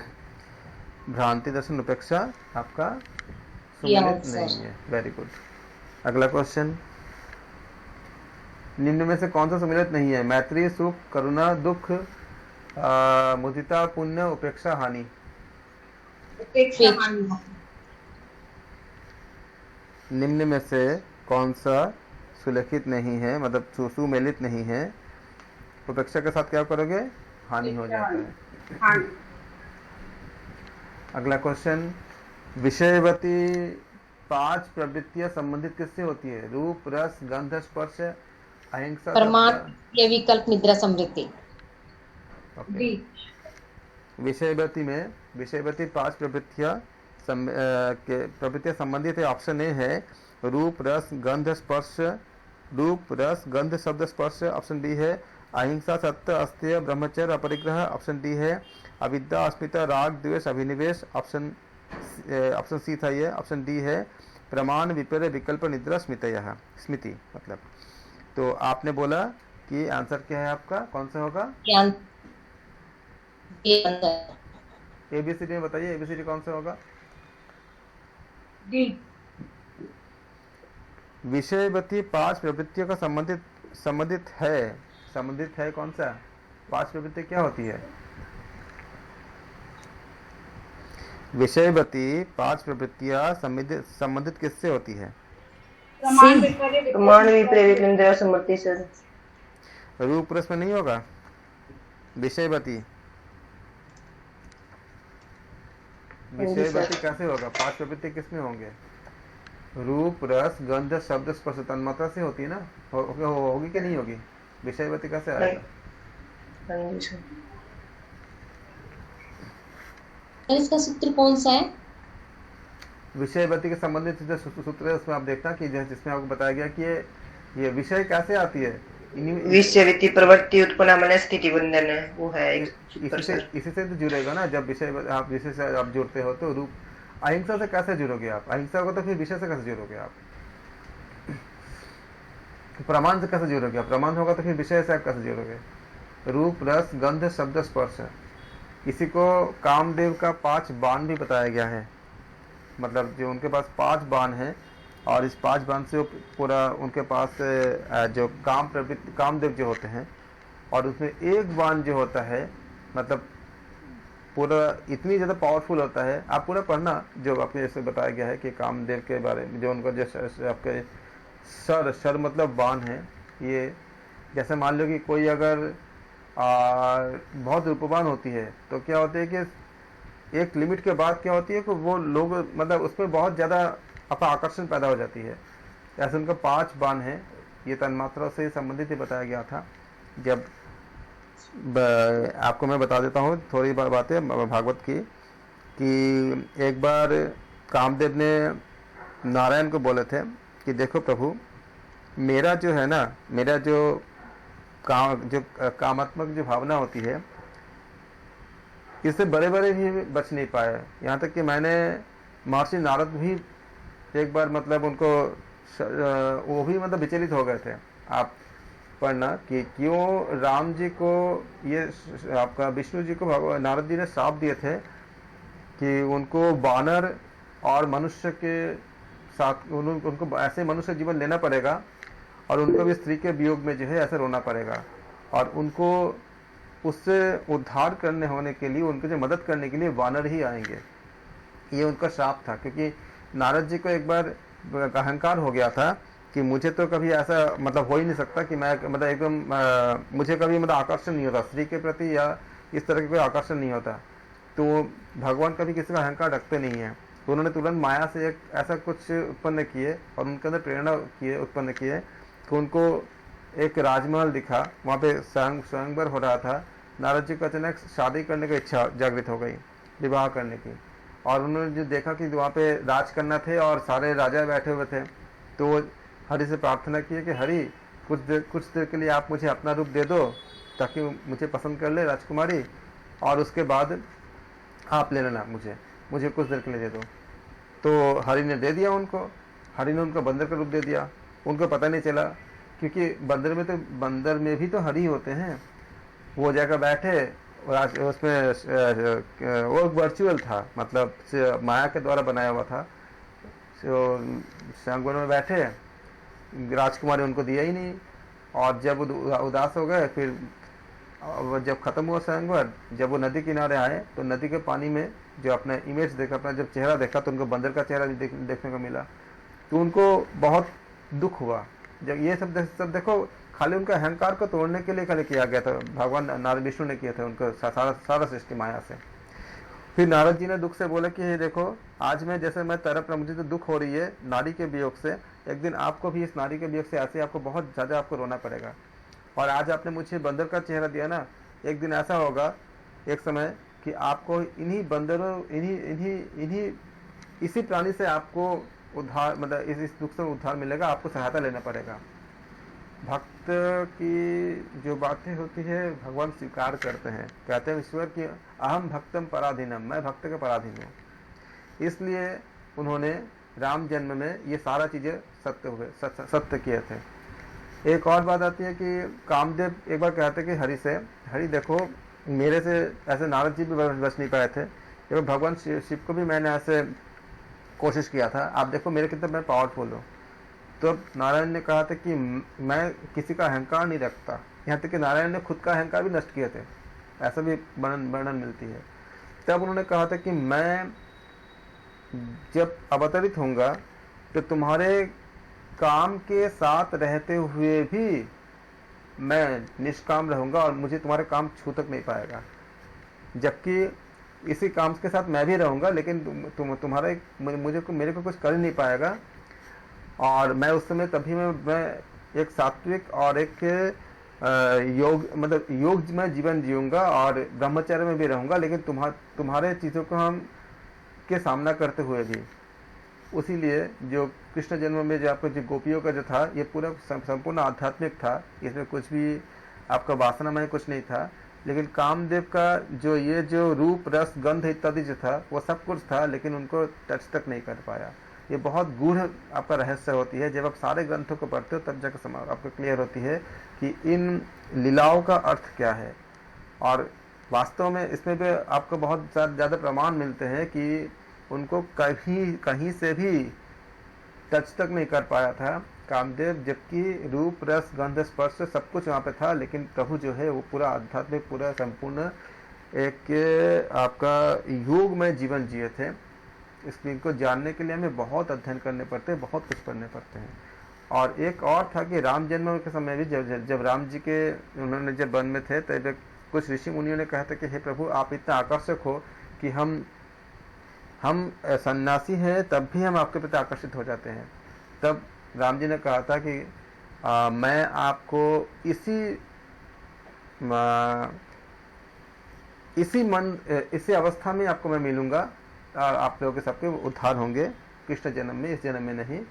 इसलिए जो वो जितने ऋषि थे वो संत थे, वही गोपियाँ बनी थी जो उस पराभक्ति में पूरा लीन थे। उसमें कुछ भी आपका जो वासना से कोई संबंध नहीं था, वो पराभक्ति था।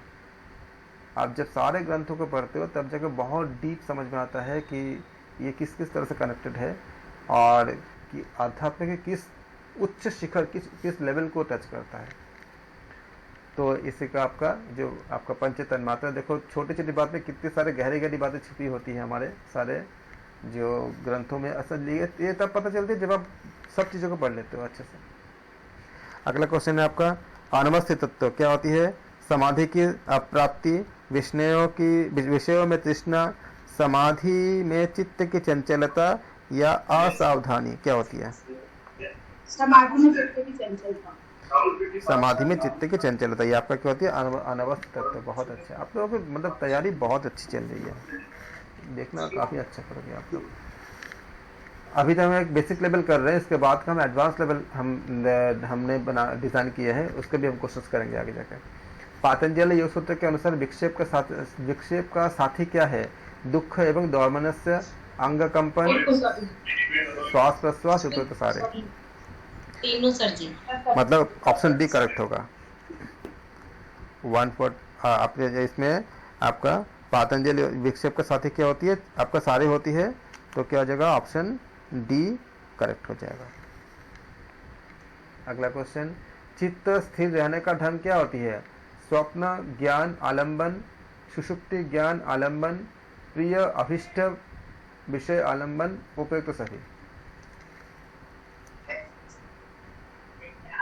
बताइए कौन सा करेक्ट, बिल्कुल सही है। चित्त स्थिर करने का ढंग, चित्त स्थिर करने का ढंग क्या होती है? स्वप्न ज्ञान आलम्बन भी होती है, सुषुप्त ज्ञान आलम्बन भी होती है, प्रिय अभिष्ट विषय आलम्बन भी होती है।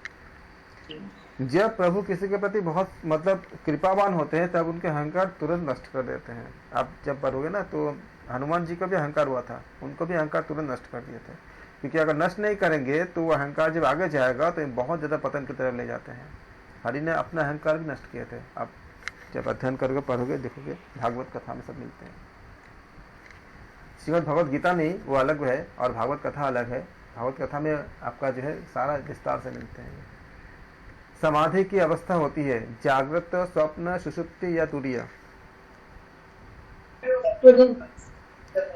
समाधि की अवस्था क्या होती है? आपका तुरीय होती है। आप सोचोगे अगर आप आधा घंटा 1 घंटा डेली अगर अपने धर्म ग्रंथों का चर्चा करते हो तो इतने सारे कुछ जान जाते हो, जैसे भागवत कथा इत्यादि, और फिर आपको बहुत सारे समस्याओं से अपने आप खुद ही निकल जाते हो, खाली अगर 1 घंटा का चर्चा करते हो तो।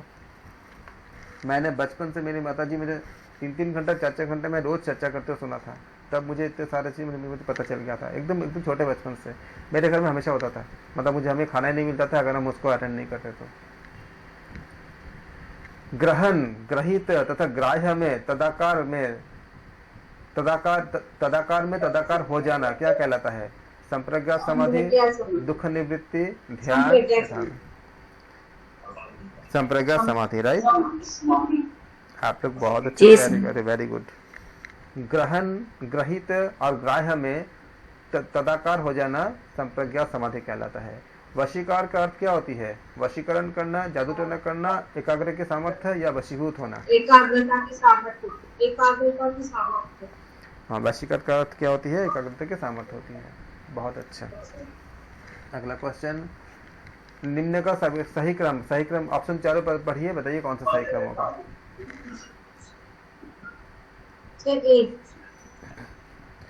ये होगा सवितर्क, निर्वितर्क, सविचार और निर्विचार। तो क्या होगा? सवितर्क, निर्वितर्क, सविचार और निर्विचार। बहुत अच्छा। अगला क्वेश्चन करेंगे कि किस समाधि में शब्द, अर्थ और ज्ञान तीनों का विकल्प सम्मिश्रित होता है? किस समाधि में शब्द, अर्थ और ज्ञान तीनों विकल्प सम्मिश्रित होते हैं?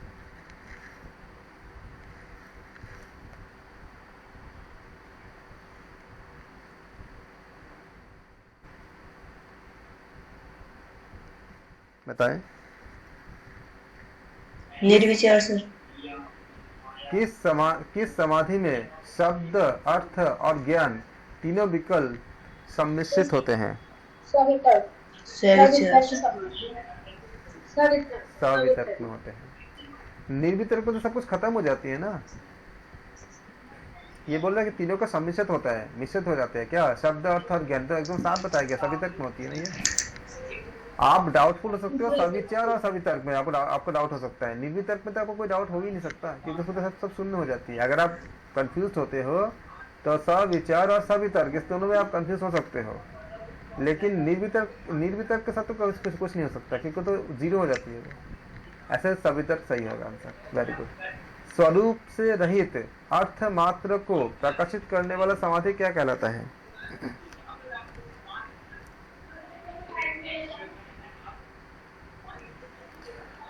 स्वरूप से रहित अर्थ मात्र को प्रकाशित करने वाला समाधि क्या कहलाता है?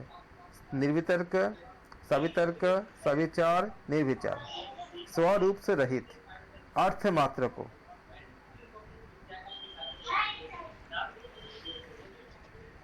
क्या बोला गया है?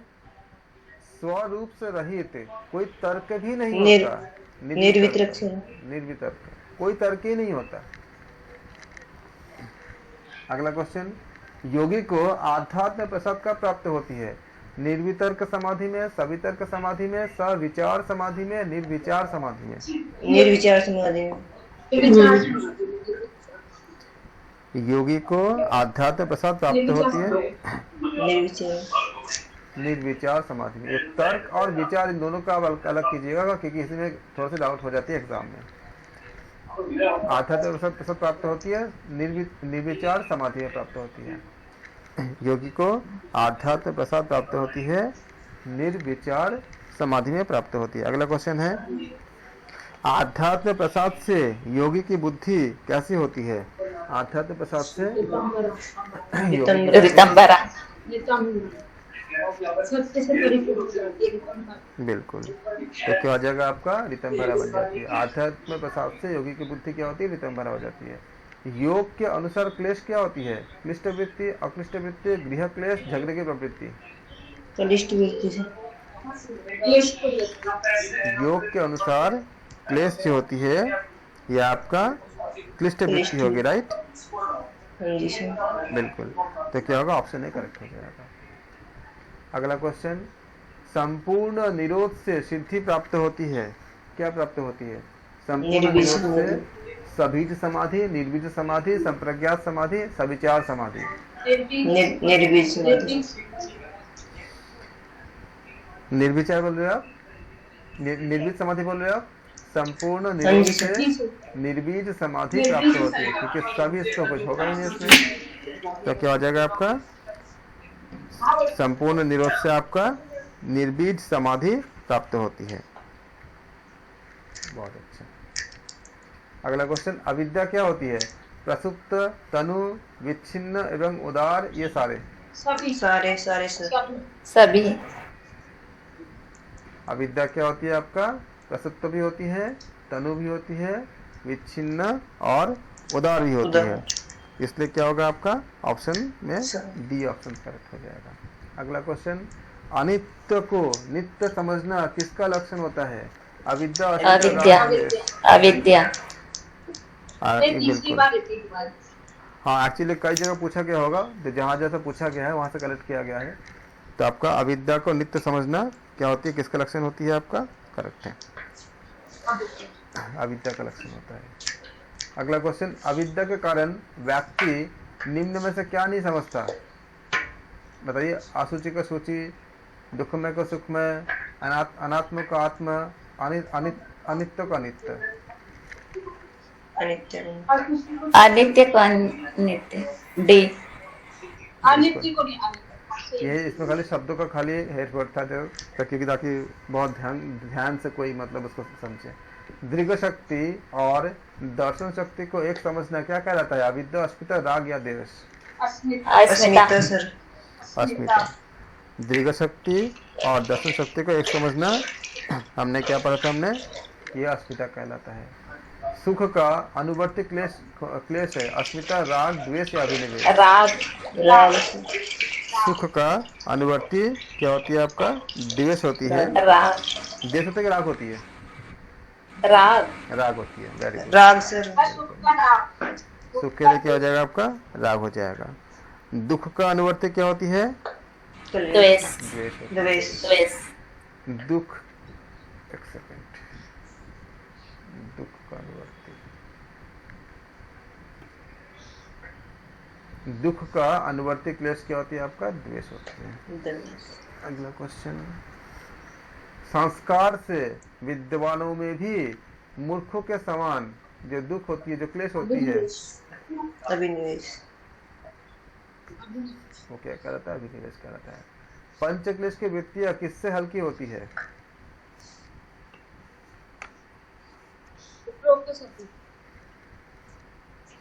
तप से, ईश्वर परिधान, स्वाध्याय से, ईश्वर परिधान से, सभी सभी से सर। सभी से आएगा।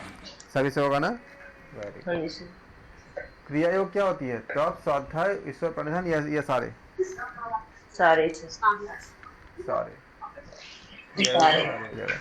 चित्त वृत्तियां किससे नष्ट होने योग्य होती है? आसन से, प्राणायाम से, धारणा ध्यान से, विवेक ख्याति से?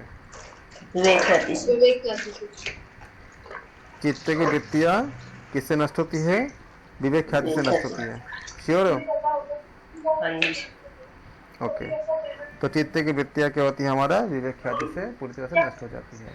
अगला क्वेश्चन, क्लेश मूलक क्या होते हैं? क्लेश मूलक होते हैं कर्माशय, क्लेश, पंचक्लेश, ये इनमें से कोई नहीं। कर्माशय सर। कर्माशय बिल्कुल। अगला क्वेश्चन, क्लेश रूपी मूल के रहने पर कर्माशय के फल होते हैं जन्म, आयु, भोग या सारे? सारे बिल्कुल।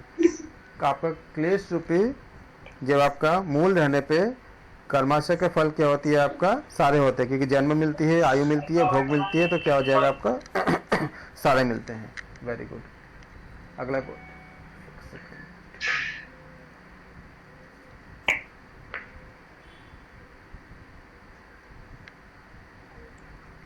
क्लेश रूपी मूल के रहने पर कर्माशय के फल होते हैं जन्म भी, मृत्यु भी, जन्म भी, आयु भी, भोग भी, ऐसे सारे।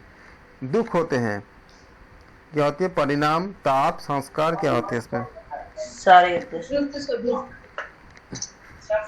सभी हो जाएंगे, क्योंकि आपने पूरा सूत्र ही पढ़े हैं कि दुख के ऊपर कि उपयुक्त सारे क्या होती है हमारे? करेक्ट होते हैं, मतलब सारे होते हैं, तो क्या हो जाएगा? दुख आपका सारे हो जाएंगे। अगला क्वेश्चन आपके अगला क्वेश्चन है कि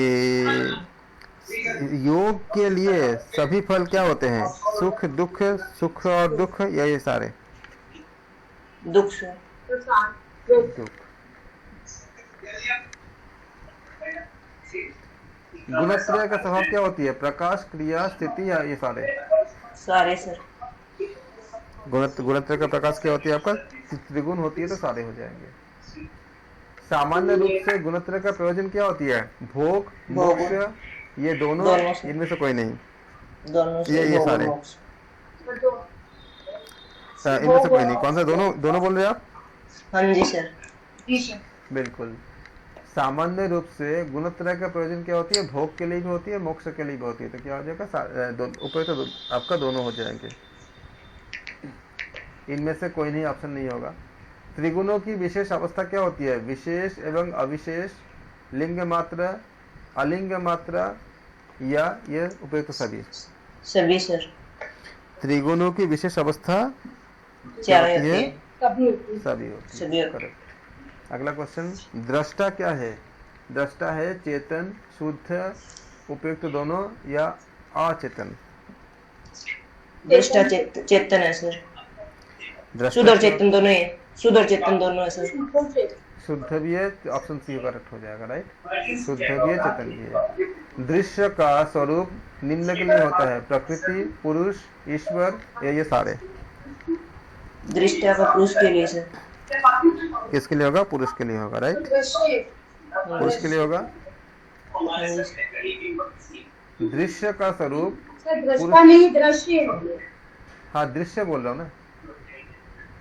अच्छा, दृष्टा पहले वाला था, ऊपर वाला। दृष्टा है चेतन, शुद्ध, तो दोनों हो गया।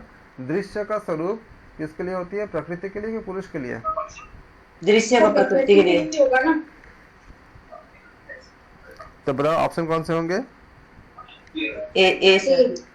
नहीं, दृश्य का स्वरूप प्रकृति कहाँ से होगा?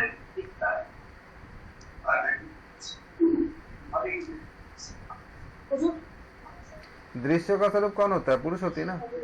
किस पे देंगे अपना? दृश्य का जो स्वरूप होगा, स्वरूप तो पुरुष ही होगा। प्रकृति तो जड़ होती है ना। दृश्य के संबंध में सही क्या है? यह नष्ट होता है, यह नष्ट नहीं होता है, कुछ भी हो सकता है, कह नहीं सकते।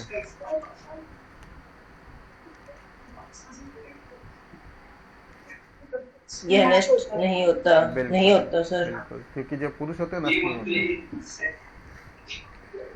अविद्या के कारण फलीभूत होता है संयोग, दृश्य, दृष्टा, या कह नहीं सकते? दृष्टा, संयोग। दृष्टा और दृश्य का संयोग सर। ऑप्शन कौन सा बोलोगे? बोलो। संयोग सर। ए की बी, किसी की डी? ए सर, संयोग। संयोग, श्योर हो? हाँ जी सर। अविद्या के कारण फलीभूत होता है, क्या होती है आपका? कौन सा? संयोग। ये आपका सूत्र ही पूरा ऑलरेडी है। पातंजलि के अनुसार संयोग का नाश हो जाना क्या कहलाता है? हेय, हेतु, हान, या हानुपाय? दृष्ट अदृश्य संयोजना हान कहलाता है सर। हान हान पक्का? ऑप्शन ए हाँ जी करेक्ट है सर। बोल रहे हो? सी सर। ऑप्शन सी करेक्ट बोल रहे हो, हान? हाँ हाँ जी सर। ठीक है। पतंजलि के अनुसार संयोग का नाश हो जाना क्या कहता है? वो हान कहलाता है। हान। ये हान हेतु, हे हेतु हान हानोपाय में प्रश्न एक एक तो मिलते ही है। पतंजलि पतंजलि के अनुसार पुरुष का कैबल्य क्या होती है? हे हेतु हान या हानोपाय? हानोपाय सर। हानोपाय? हाँ जी सर। पतंजलि के अनुसार आपका जो हानोपाय, हानोपाय का मतलब क्या हुआ? हान का उपाय। हाँ जी सर, विवेक ख्याति का उपाय हान को। तो पतंजलि के अनुसार आपका संयोग का नाश हो जाना कहलाता है आपका हानोपाय।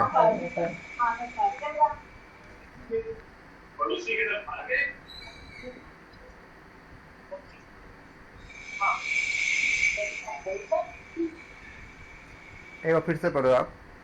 पतंजलि के अनुसार संयोग का नाश हो जाना क्या कहलाएगा?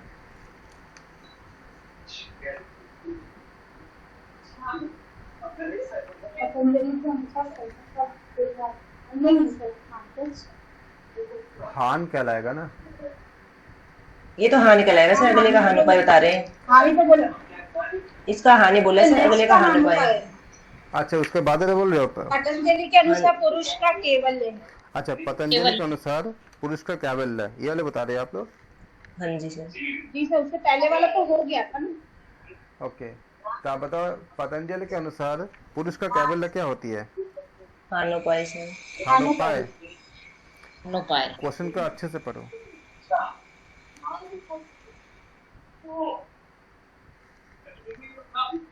हान कहलाता है, हानोपाय क्यों होगा? पुरुष का कैबल्य मतलब प्राप्त हो चुका है, तो क्या उपाय क्यों हो जाएगा वो? उपाय तो एक प्रोसेस हो गया ना। पुरुष का कैबल्य जो आप रिजल्ट पा चुके हो, ऊपर क्या था? संयोग का नाश हो जाना, रिजल्ट पा चुके हो, वो हान हो गया, तो वही तो हुआ पुरुष का कैबल्य।